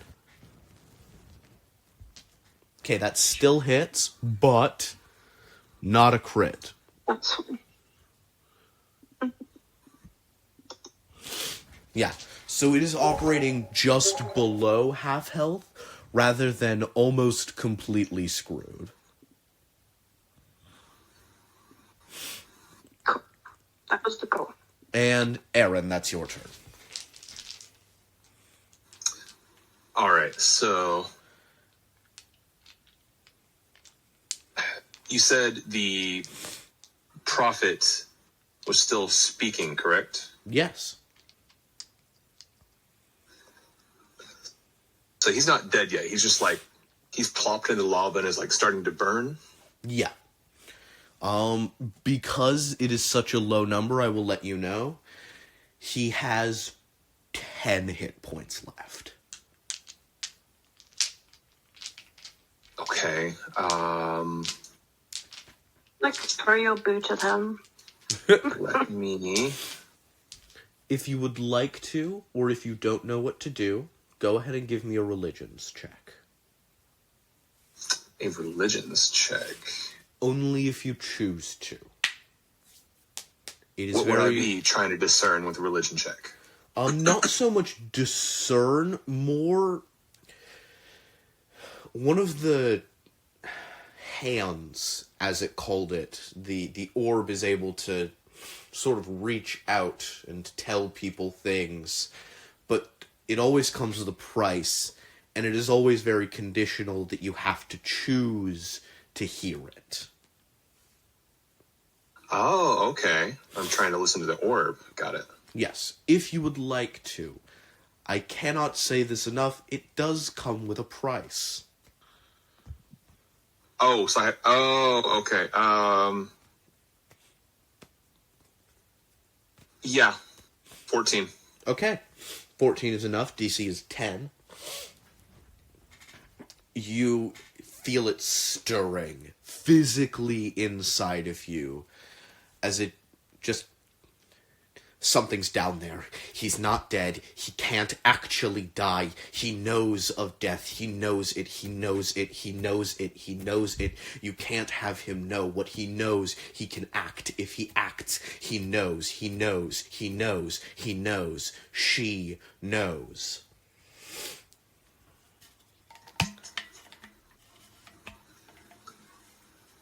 All right, then. It knows. Guys, I think it knows. I'm not sure though. I'm not sure though. Maybe say it a few more times. Okay, how far is the drop down from the edge of the gate to the lava? 15 feet. 15 feet? Absolutely not. Jump in there with him. You are resistant to fire damage. I am. And you know what? Let me check one thing. Let me check one thing before I do this. Oh. Top 10 ideas along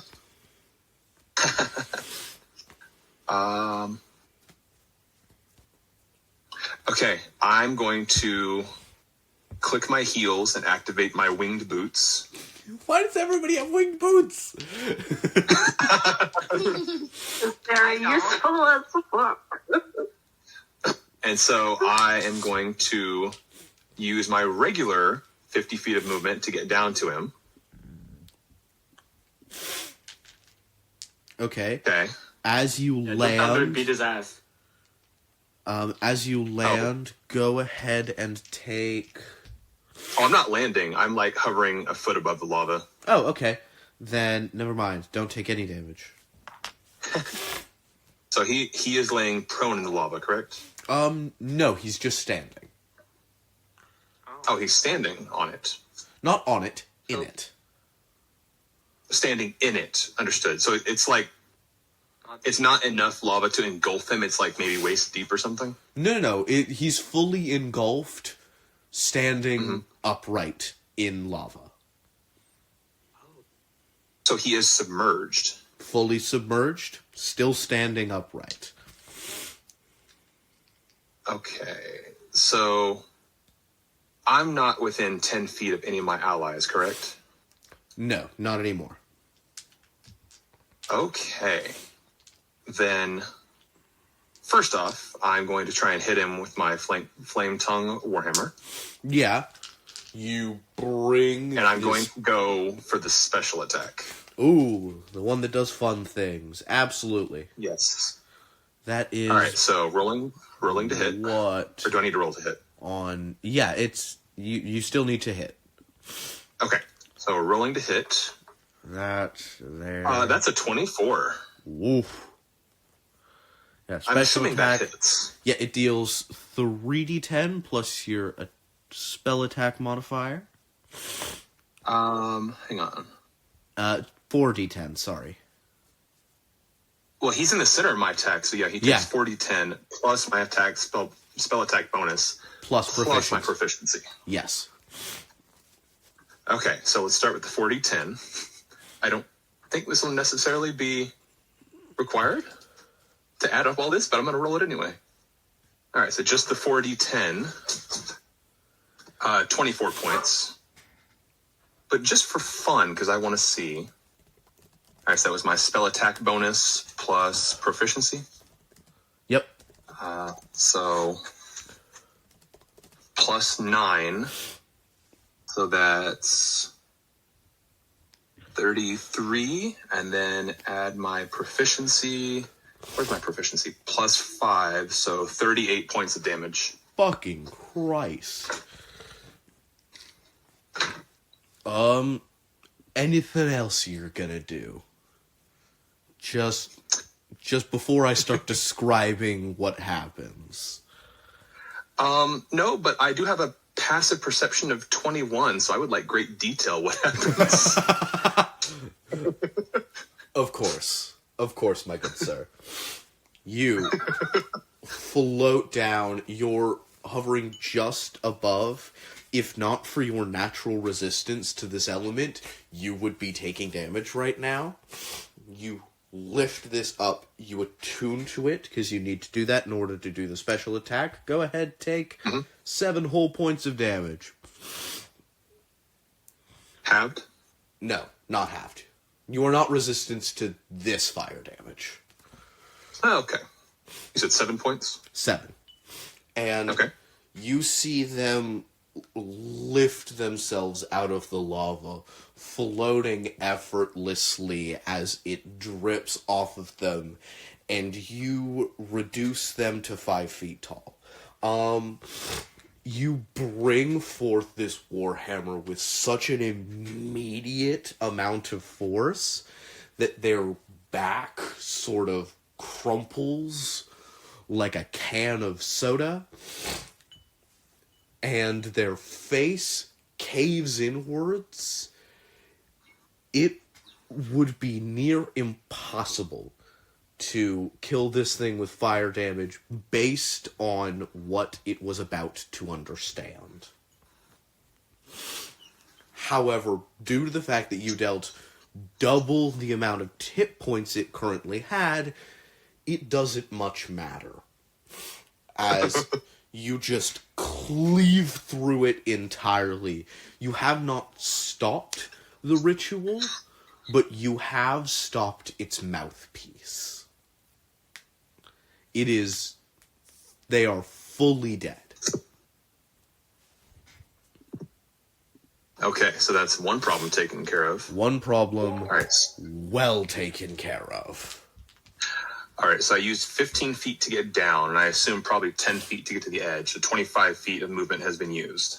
Yes. You were there.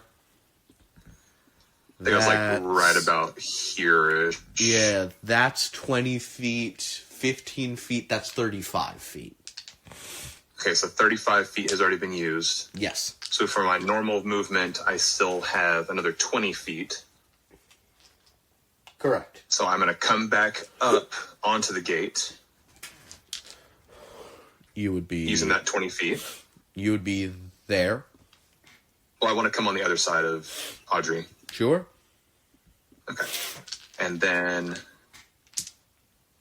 so I've used my normal 50 feet.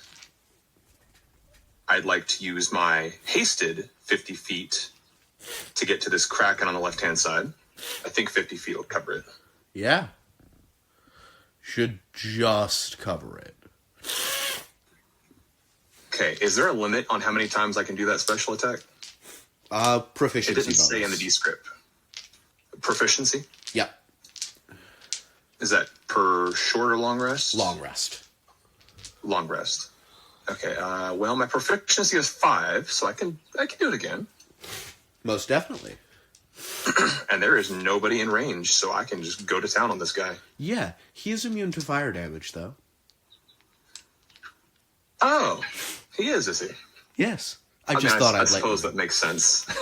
I Since he just came out of lava. he does live inside an active volcano. I should make you aware that fire damage is not gonna work on these guys. That probably makes sense. Just a bit. Okay. You have already used movement, attack, movement, extra attack. Alright, this is... I haven't used the extra attack. I only took one attack on that guy. This would be your extra attack. Going on to this? Yes. Well, because we get 2 attacks per action right now, right? Correct. So could I not use my secondary action attack for this? True. So you could take Okay. 2 attacks on this thing. But Because you should I have... be able to do 3 if I'm counting correctly? With extra attack, it needs to be a part of the same action. You can't separate it like that. Okay. I see.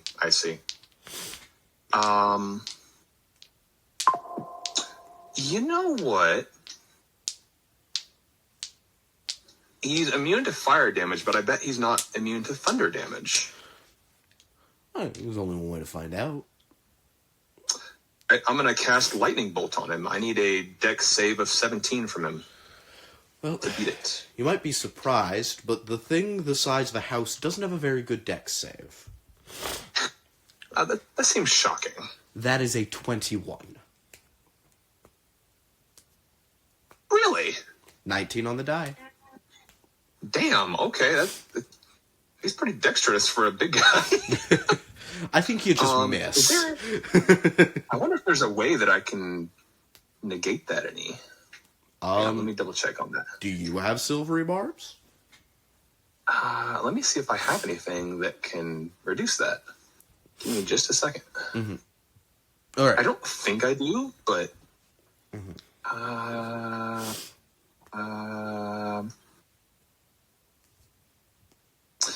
I don't think I do. All right. I still do think they take half damage, though. Do they? Let me. I wasn't sure about that. Let me read again. Sorry, Yes. I've only got Okay, one yes, you are first level correct. slot left. I'm also grateful. You are correct. Half as much damage on a successful save. Yep. So do me a roll all 8d6 and then have it, or just roll 4d6? All 8 and then have it. Okay. D6. All right, rolling 8d6. So 29 halved 15. 15. All right, 15 points of thunder damage? Is it thunder damage or lightning damage? I can't remember what it believe is. it's lightning. It does thunder. Yeah, lightning damage. That's right. Da-da-da. Okay. And just for fun, you know what? I'll go ahead and first use my bonus action for a charge of Giant's Might. Nice. So I'm going to swell to double my size, which my dwarf was already 5 feet, so now he's about 10 feet tall.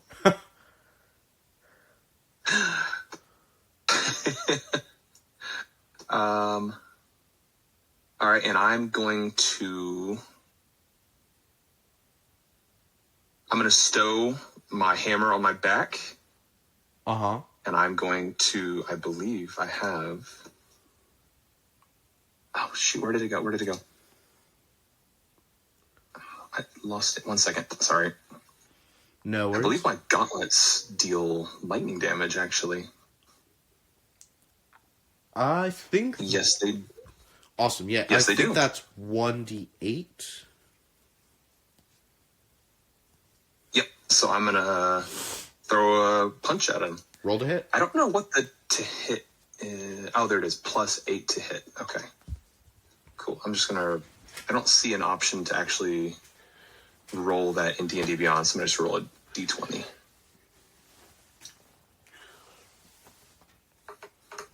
Uh, 15 plus 8 is 23 to hit. Okay. 23 And then- hits. Yeah, 23 to hit. Yes, that hits. Okay, and then I think that was 1d8, was it? Yep. All right, so 1d8 plus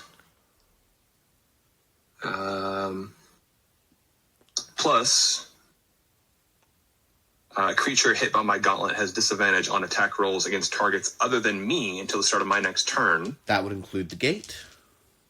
Yes, it would. Gorgeous, yeah. So You roll the 1d8, pass. and then I also get an extra 1d6. Well, I'm glad I get that extra 1d6 because that was a 1 on the 1d8. Ooh. 4 on the d6, not bad. So for a total of 5 damage from that attack. Nice. First, you let out your hand, a strike.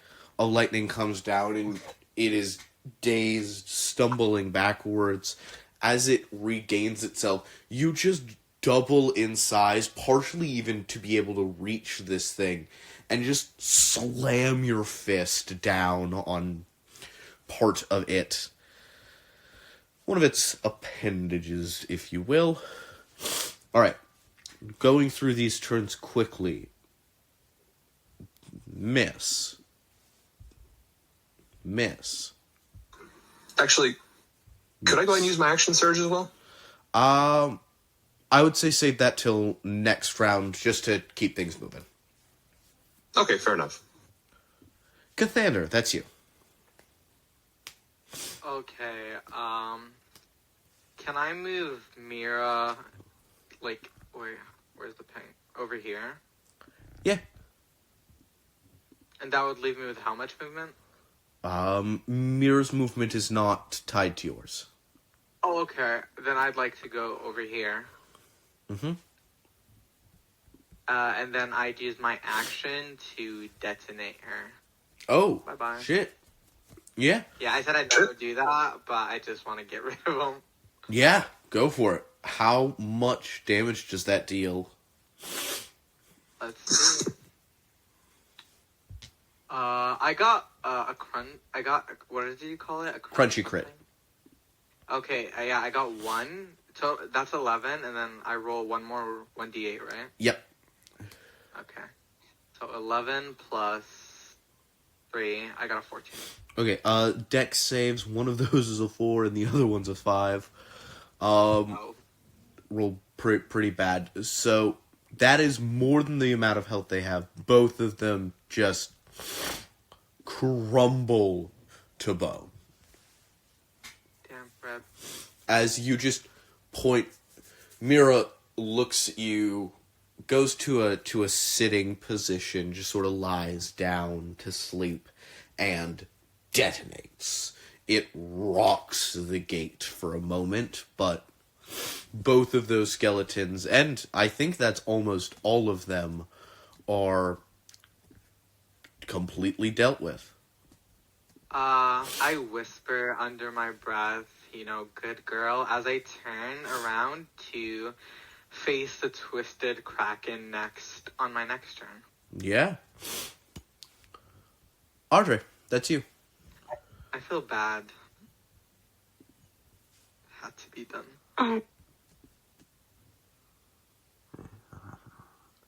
Okay.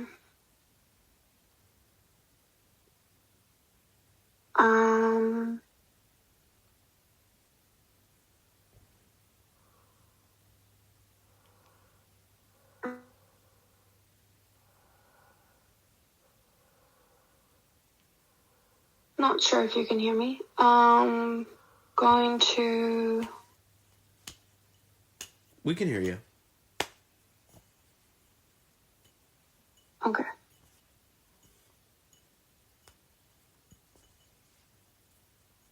Going to paste on myself Gorgeous. and go past where the eye was dropped. Mm-hmm.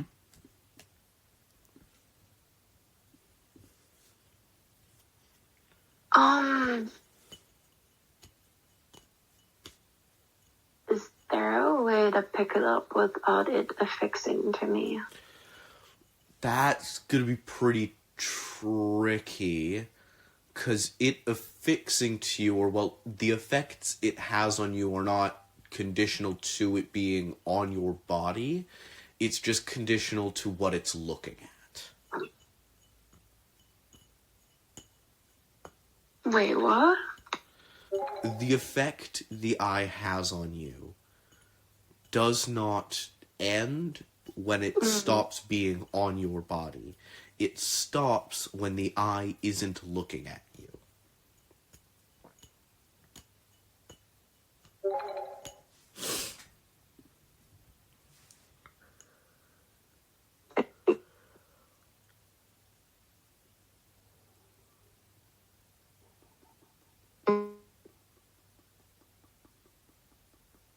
So it still technically has an effect on me? While it's looking at you, yes.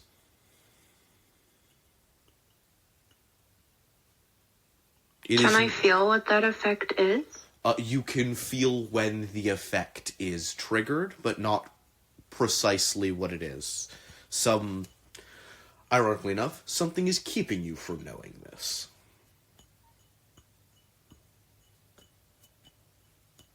Okay. Can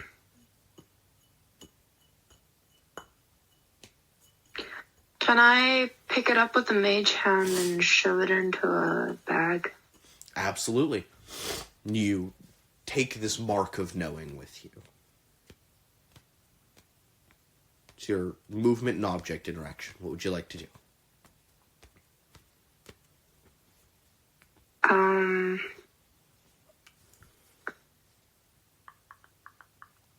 Can I use my extra action from haste to go over here? Sorry, Ulrich, you're really on your own to do the shield. I've got this. Don't even worry about it. I see you've got this. You're carrying the team right now. I may not be hitting I'll anything, do- but I'm getting those shields into place. That's honestly, that is all we need from you right now. I think that's all we all need. Depending I'm on... gonna do. Ignore what I said. Take your turn. Oh. 14 doesn't hit. 14 does not, no. Okay. Okay. I think that is. Should I try and shove him back into the water? Into the lava? I don't think Adria's strong enough to shove a kraken, no.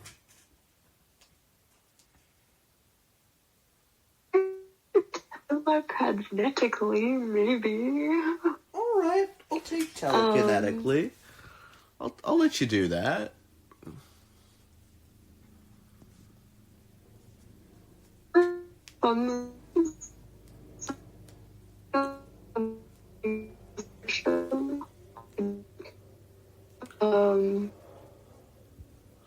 Very sorry.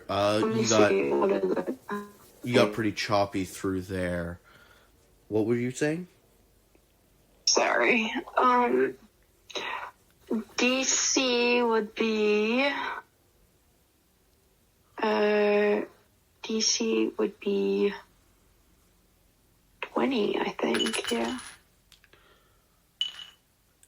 That's a 6. Yeah.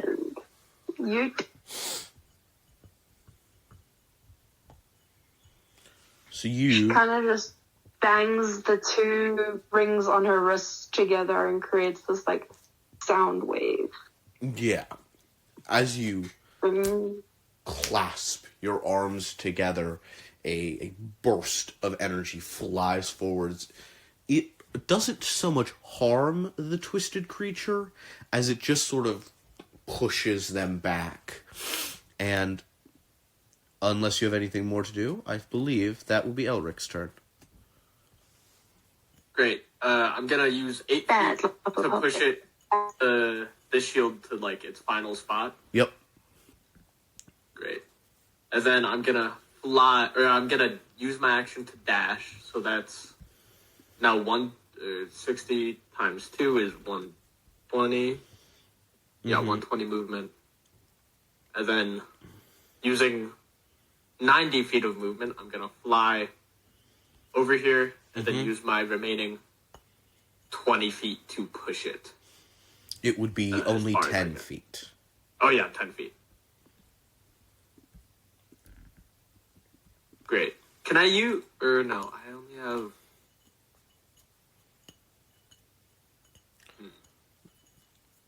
If you'd like, you are technically in a cave. I will let you try and push yourself.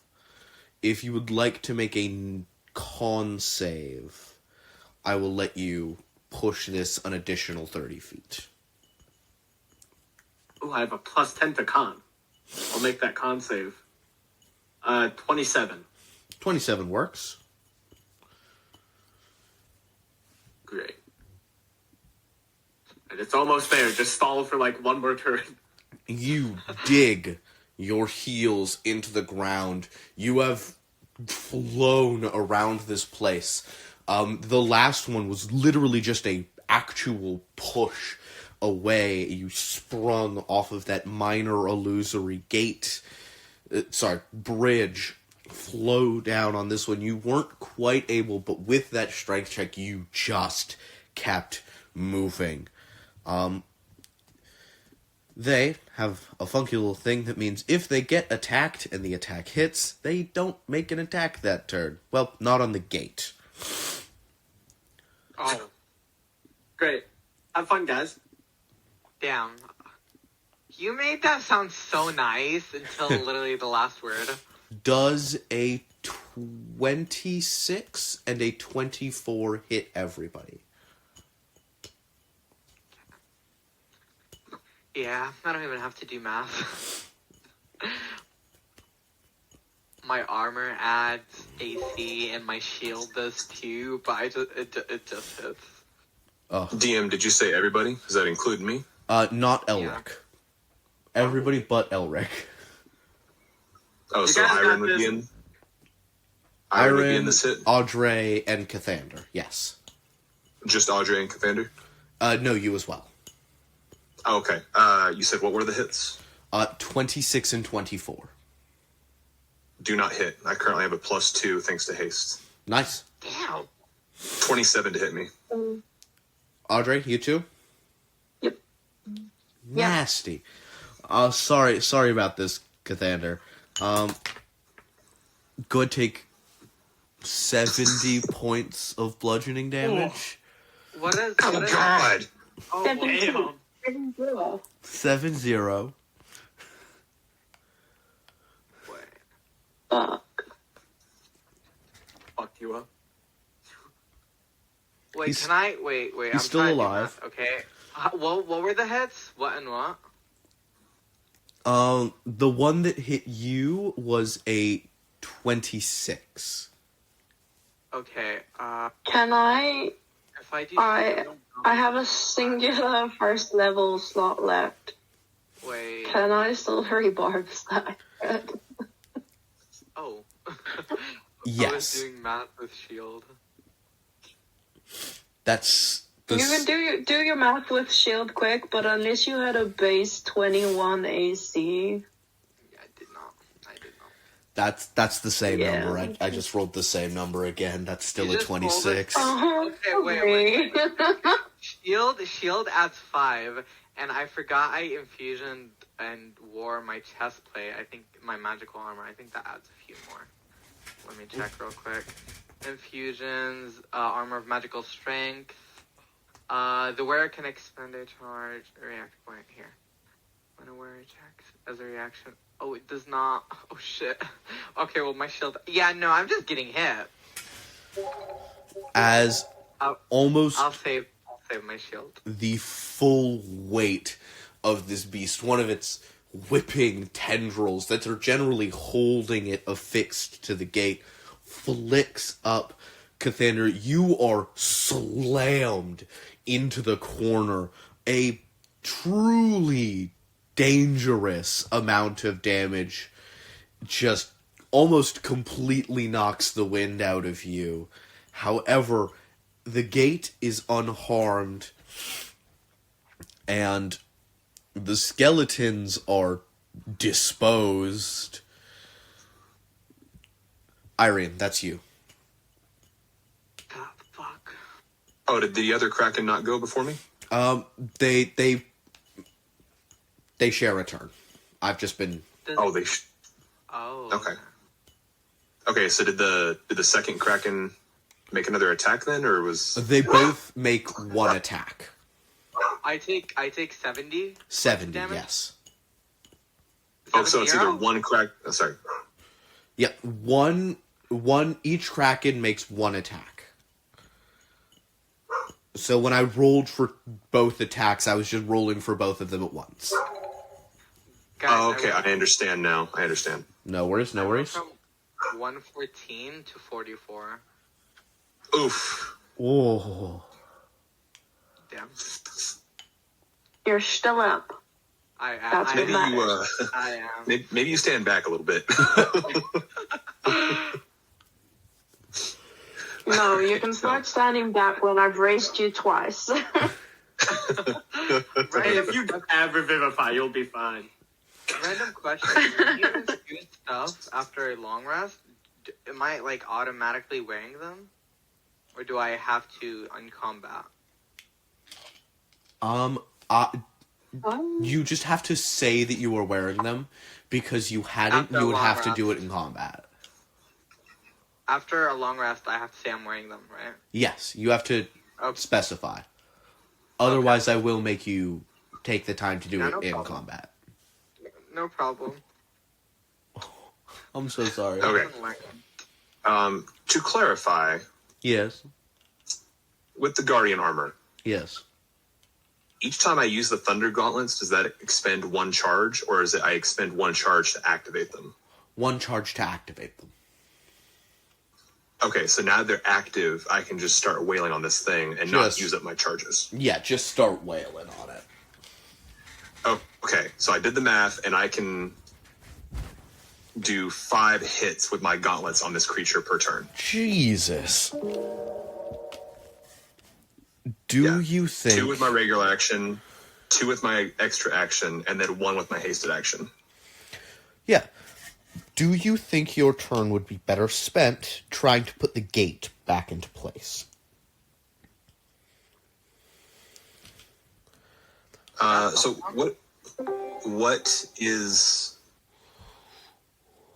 So Elric is pushing that last lever into place in the gate, correct? Yes, you could go from the other end and pull it. And if the gate is fully put back together... Sorry, I have loud dogs. No worries, no worries. If the gate is fully put back together, does that negate this entire attack? It would remove the Krakens entirely. Would I know that? Yes. In that case, yes, I'll disengage from this guy and run over here to help Elric pull the last lever of the gate. Awesome. Do you have 70 feet of movement? I'm still hasted, so I have 150 feet of movement. Awesome. So that's 7 to 15 is 8. 8 to 6. Since 2 people are pulling it, that would be 30 feet, which is just the amount it has left. Awesome. Sweet. So with this last turn, Elric and Aaron, you go in. You are pulling and pushing at the same time as the gate clicks back into place. A shimmering ring of white energy circles the gate as the entire thing begins to swirl with energy again, and there's a magical effect that is going to go off. If you choose to be affected by it, nothing bad will happen. If you do not choose to be affected by it, I will need a charisma saving throw an intelligence saving throw in order not to have that affect you. I'll just let it affect me. We know what effect it would be. It is a teleportation effect. Oh, okay. Yeah, sure. Do we know where we've been teleported to? No. I don't want to be teleported. I don't want to be teleported either. Awesome. Both of you go ahead and give me an intelligence check. 19. Does not save. Oh, I knew it. I swear I knew it. Would I know that this would be a teleportation effect? Everybody would, yes. Everybody would know. Alec, are you the only person that wants to be teleported? 26 saves. I did my job. Whatever happens next is none of my concern. Hell yeah. I respect that. So Elric is right here. Is it so much that we need to get out of the way, or just let the effect take us? It is not so much if you're getting out of the way, more so like a spell bouncing off of you. Like you're making a saving throw against the effect, so if you make the saving throw, just nothing happens. Did Audrey fail or succeed? Audrey succeeded. 6. Oh. Damn, are you the only one that's gonna stay? That's okay. Can I Flash of Genius myself? Yeah, That's +5. What did I roll? that would 19 save. +5. 24? 24 saves. Okay. Not leaving you alone. Do I have enough time to ask the ball where we're headed? That's not really how the bowl works. The bowl? Okay. Yes, the ball. Sorry, the orb. The I would orb. have time to ask that all. We have an orb. We have a crazy god guy that sends letters. What the fuck are you guys up to? You know what? I just Everybody's yeah, I'll let it happen. got deities talking to them through random fucking objects. I'm feeling like really fucking left out here. Oh, well, I mean, Never mind, I've got an eye. You There did- we go. you did actively choose. You've got an eye? Yeah. Yeah, two of them. Oh.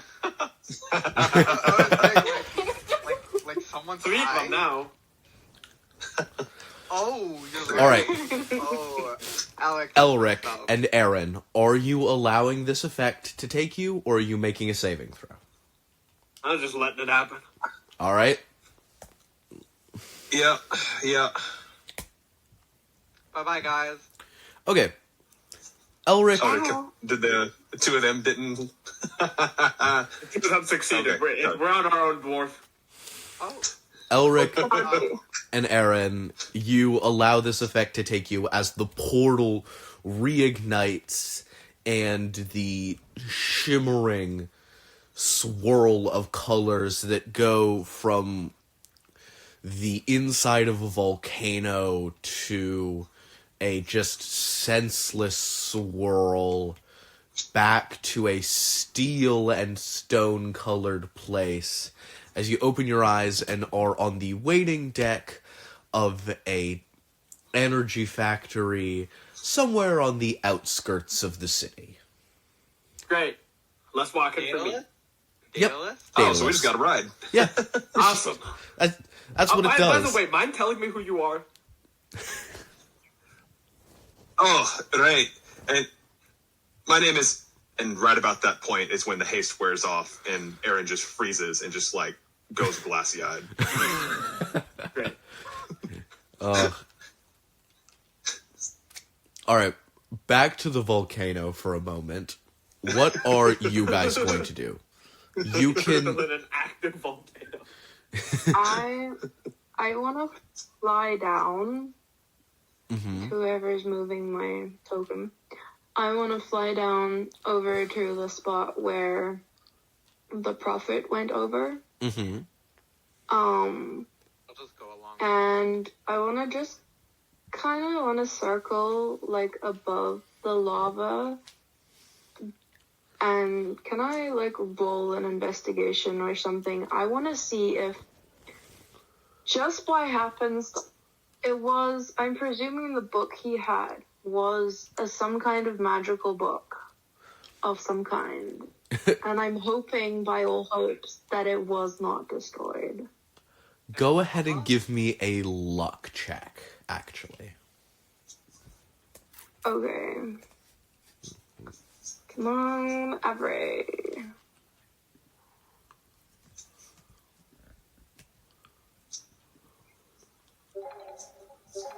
Nine.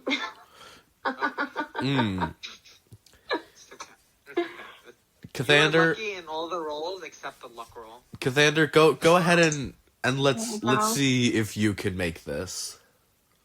Okay, a luck roll. Where is luck? Can my familiar help me with my luck? No. Extra eyes. Yeah, am I blind? Where is luck? It just flat D20 Just roll. a 120. Oh, just a d20? Oh, an 18. Okay. The book appears to still be there. Yes. Oh, can I, Is it grapple it? On with top the of the lava? web spring? No, it's in the lava. It Under the seems lava? it seems as the effect that was going to go onto the prophet instead went onto the book due to the compression of the prophet. Cathander, Can I you are the handle one it? that notices this. Sorry. Audrey, you do not notice the book. Cathander, you do. Okay. Oh, okay. Can I like grapple it with my new gloves? Absolutely. And as we've discussed, you are quite proficient in book, so this makes perfect sense. That's how I found it. Those who I'm not gonna listen, lie. I listened to your first session, and when I heard proficient in book, I about died. yeah. For those who have, we have kept it consistent. It is in the notes that Cathander is proficient in book. I am. Nerd. Understandable. Wow. Okay, Mr. Can I notice him? Can Absolutely. I notice him being proficient You see with his, book? you can absolutely notice his proficiency in book. It is quite apparent. Cathander, you flick out your hands, the strings wrap around the book. As you just pull it back into your hand, you can see that the pages are blank. However, from your own experience, you would know a book with blank pages does not exactly mean a book with nothing in it. Exactly. I'd like to call over Audrey and tell her, Audrey, come look at this. I found a magical book with also blank. Oh wait, I don't want to say that. Never mind. Scratch that. That's not canon. I don't know. You didn't say anything at all. I don't know what you're talking about. You None found of you the heard book that. I'm looking for. You know what? I have experience. I'm not talking with Katana. I'm talking about myself. I have experience with magical blank books. So I just look at Audrey and be like, "Do you want this?" Yes, please. I would very much like that book. Yeah, you can. That is the exact book I was coming to look for. It's amazing that you found it, actually. I thought it was lost. Cathander, you feel yours get heavy. Oh my god, I hate my book. Okay, can I see what it says? On three We trade full books. on three okay. full pages, there's just the word idiot being printed over and over and over again. Oh, Audrey. How about Yeah? how about I let you paint Mira, 'cause since you love painting, and she's just like really dull brown, and that's just like no color. I let you paint her in exchange to getting the book back.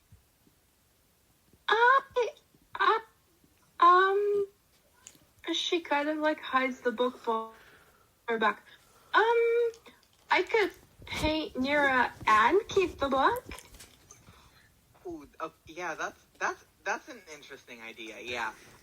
Mira has two forms. You can paint both each separately if you give me that book. I feel like you're asking me to do you favors. I just thought you liked. I'll owe you one. I'll owe you a very, very big one. Why do you suddenly want the book? I'm confused. You have a book.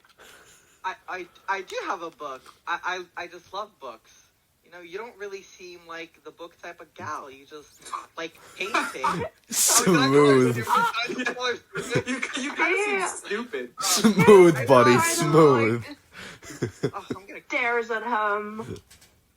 And squints her eyes. And she's like, I thought we were friends. Oh, Oh, now I feel bad. Emotional damage. I'm just gonna walk off. I apologize, and I'm just gonna walk off. I'll take my losses. all right. You guys are headed back to the city? That's what I get for being nice. Can I go back to this like hole? Can we just jump through the portal? Yeah, you can just you head through the central portal. You're all back in the city of Daedalus. Oh, look who's here. Cool. I'm just. Oh. Come, Cathander, let's go for a jump in the portal. You can tell me on the other side how stupid I am. Okay, salt to injury. All right. No, that factory will be here actually. Oh, so we are back at Daedalus. Yes, you are back in the city of Daedalus. In the moments before Cathander and Audrey return, what are Elric and Aaron doing? Making sure all my gears are in place. Yep. I'm not broken in any way. I'm also making sure nothing happened, like, magically to me while I was underground. Nope. Does not appear so. Great. I'm all good. Irene, you see as... Oh, sorry. Yep. Sorry, my mic was muted. Can you hear me? Yep. You see Okay. as your new companion starts literally, like, pulling up small panels to look on the inside of his arm. And, like, at one point he opens a small chest panel and just sort of looks down at a series of gears and turning wires. He's just seems like he's making sure he's all right.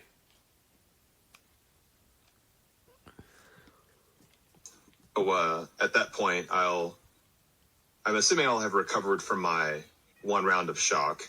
Yes. So now I'm back. And so I see him doing that, and I'm like, are you all in one piece there, lad? I'm doing fine. It's this whole thing. I don't like going underground. It's not great for me. I Anyways, see. mind makes telling me you- who you are? Oh, right, sorry. Introductions, of course. My name is Iron Thorn. I can't really explain it, but I felt I was needed. So I came rushing to aid. Well, I appreciate it. I'm Elric Thorin, and I'll extend my hand out in greeting. I'm assuming 1 minute has not quite passed, so at this point he is shaking hands with a giant 10-foot dwarf. Most definitely. Yeah, I'll extend my hand upwards then. So I'll just clasp his hand. You might hear like his metal hand creak a little creaks bit as a I little grasp bit, it. yeah. Yep. At this moment, after introductions have been done, that is when Cathander and Audrey return. You are all... I'm sorry. It's the pop. The pop. Oh. Oh. Oh. Oh. How the hell did that even happen? Hello, idiot. Are you all right then? Not worse for wear. Yeah, we went fishing for books and lava. Great. Fishing for books in lava. Any good reading? It's all blank. I mean, You're a strange group, aren't you? and I you know, speak yeah. funny, mister.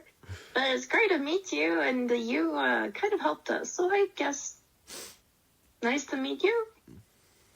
What do you mean I speak funny? I'm a dwarf. This is how we sound. What do you mean I speak funny? Do you do that in the game, or is that... Yeah, she's just really weird that Michikoto is like super excellent.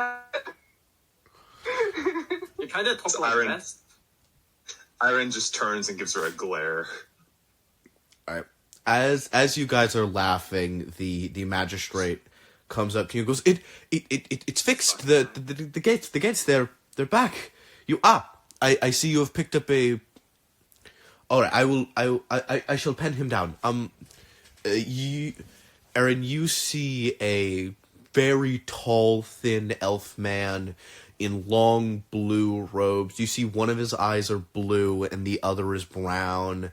He's got a short white beard and sort of thinning long hair. He extends his hand out to you. The other one has a book around his waist. He just goes, I'm the magistrate of this fine city, the city of Daedalus, in case you were unaware of where you are.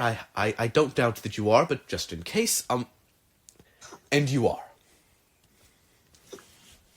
Okay, so to clarify, this is Iron just arriving in the city. Yes, this is the first time you have been here. Okay. So, he's holding his hand out for a handshake? Yep. Also, A little I'm bit up. assuming a little bit up to a 10-foot dwarf. Yep, a little bit up. Just a little bit. So, grab his hand, go for another shake. Probably a little wince in pain right there. Yep. And I'll say, good to meet you, Magistrate. My name is Iron Thorn. Thorn. I am new to the town, to be sure. Oh, Thorn. There was a village Thorn. About a year ago. Was that your people who sent for my aid? As soon as the mention of his village comes up, you see like his entire demeanor just changes. A dark look passing over his face, and he unintentionally squeezes the magistrate's hand a little harder. He winces, pulls his hand away. As soon as he does that, Iron snaps out of it. Sorry, it's Yes. that was my village. All right then. We have lodging for you specifically. Come with me, and we will. To the rest of you, the Council of the Fifth Gate. I will leave you to your mechanisms. Would you like your companion to remain with you? I mean, Audrey they pushed the also last just, shield like, in. as a side He did fuck up. Audrey also just as a side note slowly sort of positions herself between the magistrate and Aaron, seeing that like he made him wince, like slightly protective, like I will stab this person if he starts hurting somebody I care about again. Yep. I mean, you could slightly probably aggressive. tell it was like an unconscious thing. He That kind of like a doesn't faraway matter look for on his. actual. It I know. I'm just really like painting the doesn't. picture a little bit more. He had like a faraway look on his face when that whole incident happened. Yeah. You could tell he wasn't It's quite exactly amusing in that the moment. it's quite amusing that a 5'4" tiny person is standing in front of a 10-foot tall. Just the visual of a 10-foot I see it, I see tall it. She's super short.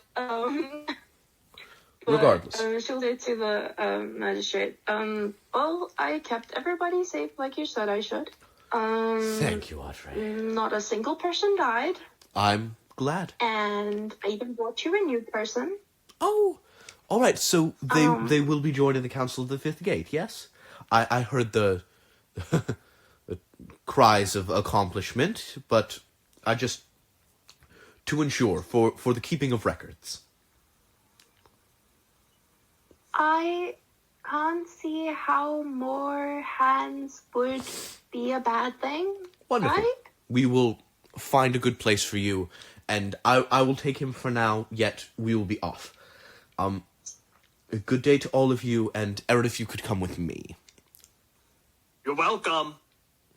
Aye. I said thank you. Right then, I suppose I'll see you lot here in a little while. And Iron will Don't hurt turn him, or I'll find where you sleep. All right. and with a chuckle, Iron will just wave and then turn and follow the magistrate. Awesome. The magistrate leads you to a sort of central building. The other three of you, are you headed to go begin the construction of the Fifth Gate? Well, there are many steps before construction, but you know what I mean. Are you setting to your task, or would you guys like to take another long rest before getting to that? I mean, I think Cassandra needs sleep. I think Cassandra needs a long rest. I had a long day. All right. Okay, but You guys all head back to your separate living quarters. You were up there, you were there, and you were there-ish. But moving back to Aaron, the magistrate is walking with you. It's silent for a few moments until he just... It may be old-fashioned of me, but I don't appreciate witches in my city. I'm aware of the connection you have with that young girl, and she appears to have quite a fondness for keeping track of you. I will not have her here. Do you understand my meaning of this? What? You mean Elodie? No. Your witch friend with the red hair?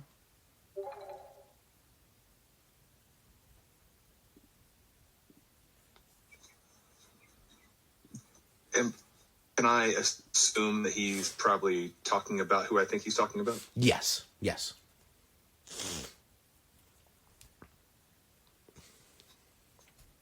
So I'll say to him, to be fair, Magister, it's not exactly as if I have control over where she does and doesn't go. She kind of just does as she pleases.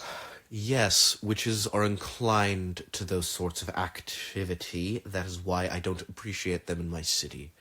I simply ask, to the best of your ability, you do not welcome things that will be untoward within my borders. Am I clear? I think I get your meaning, aye.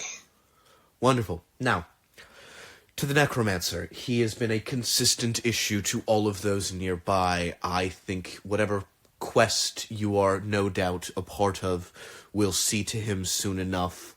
I have certain guarantees that he is going to be, how should I say, nearby. I have word that he is moving upon one of the gates. When he does so, you will have my full team and every wizard available to me, available to you, to complete your task. And if getting any sort of final blows is something you would appreciate, I apologize that I cannot arrange that, but I can arrange it to be quite swift. Do you understand my meaning? So as the Magister talks, there's just like an obvious fire that pops into Iron's eye. By the way, just for point of record, it's pronounced Iron, not Aaron. Iron. Sorry. Of course. It's all right. So you kind of see like a bloodthirsty grin come across his face at the idea of finally getting to take on and hunt down the necromancer. And he says, "Oh, don't you worry about that. When it comes time, I'll make sure that my vengeance is had one way or the other." That I know you will. He chuckles to himself as he says this, and he goes, Yes, yes. Well, be on your way. I don't appreciate hotheads in my city, but, well, knowing as I do, you will be safe here. Thank you, Magister. If I might trouble you, I've yet to find any lodging. And additionally, if you know of a workshop that stands vacant, I have some tinkering I'd like to do. That can most definitely be arranged. Here in my city, all are given all they need. Be on your way. Thank you. You will join the others at Cathander's factory forge. I will be there next morning to see you. I have business to attend to in the gardens. Off with you. Thank you, Magister. He Now, nods. I'll assume he gave Iron directions. Of course. Okay. Bink. And with that, or is there anything that anybody wants or feels the need to do before we wrap this session up? Is it nighttime? It is getting towards nighttime. Okay, can I write a like apology letter and have Mira? Do I know where Audrey lives or sleeps? Yeah. You know where Okay. the Okay. boarding I house would like is. Mira to deliver a apology letter and just say enjoy the book alongside the apology, and just like set it at her doorstep to see tomorrow morning. Absolutely. Audrey, anything from you?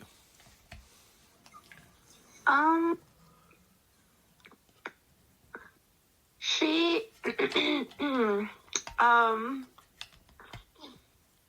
I don't know if player curiosity is making my character stupid.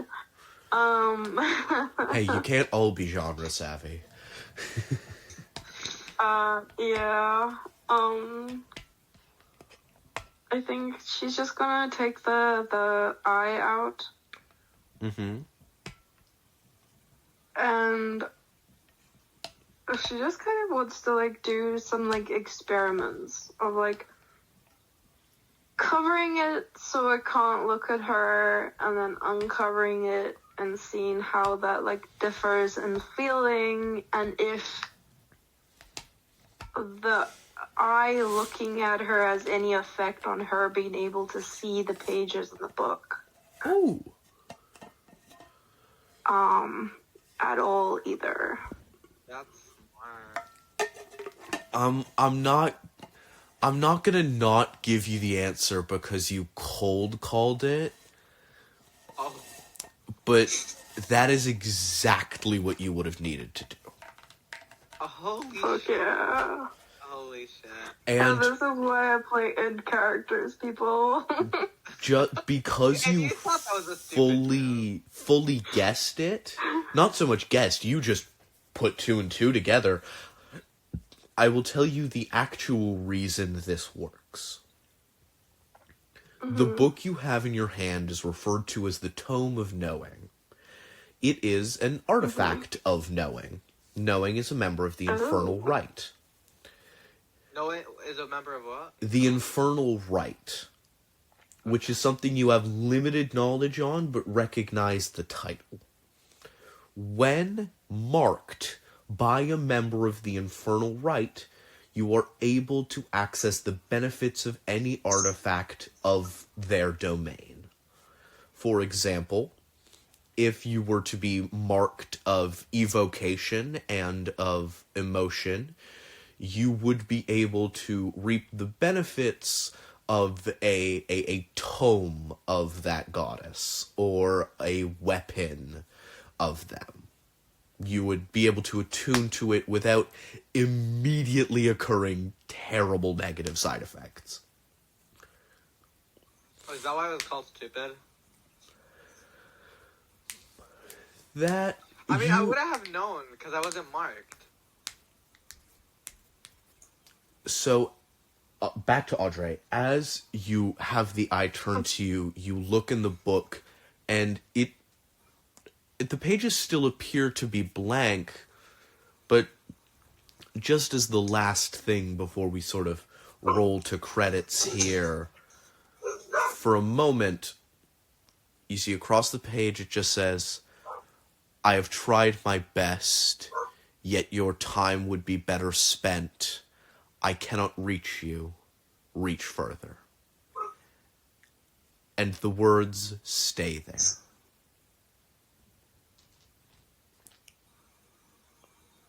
I will write them here. Okay. I know what I have to do.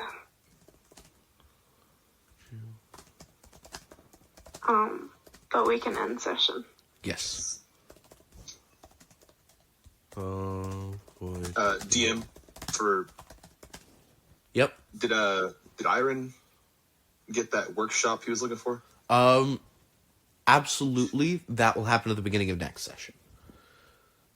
Okay, can I just say that he starts working some more runes into his armor to try and accomplish, Yes. or at least start what we talked about? Absolutely. Okay. We long rest? Yes. Okay. Do I tell you the infusions now or starting next session?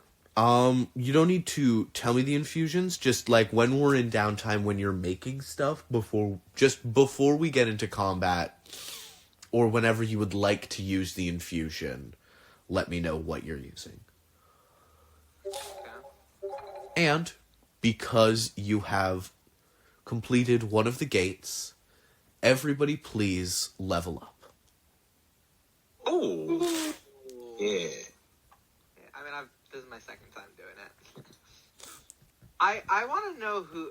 Do we know if the Prophet's the one that moved the barriers? You wouldn't know that. Do we know? Do I know who would know? You have a pretty good idea. Someone who seems to know a lot might know. Yeah. You have certain people you can ask. How do you level up? You hit the anvil. Oh, okay. You should be able to level up from there. Alright? Bye, YouTube. Hey.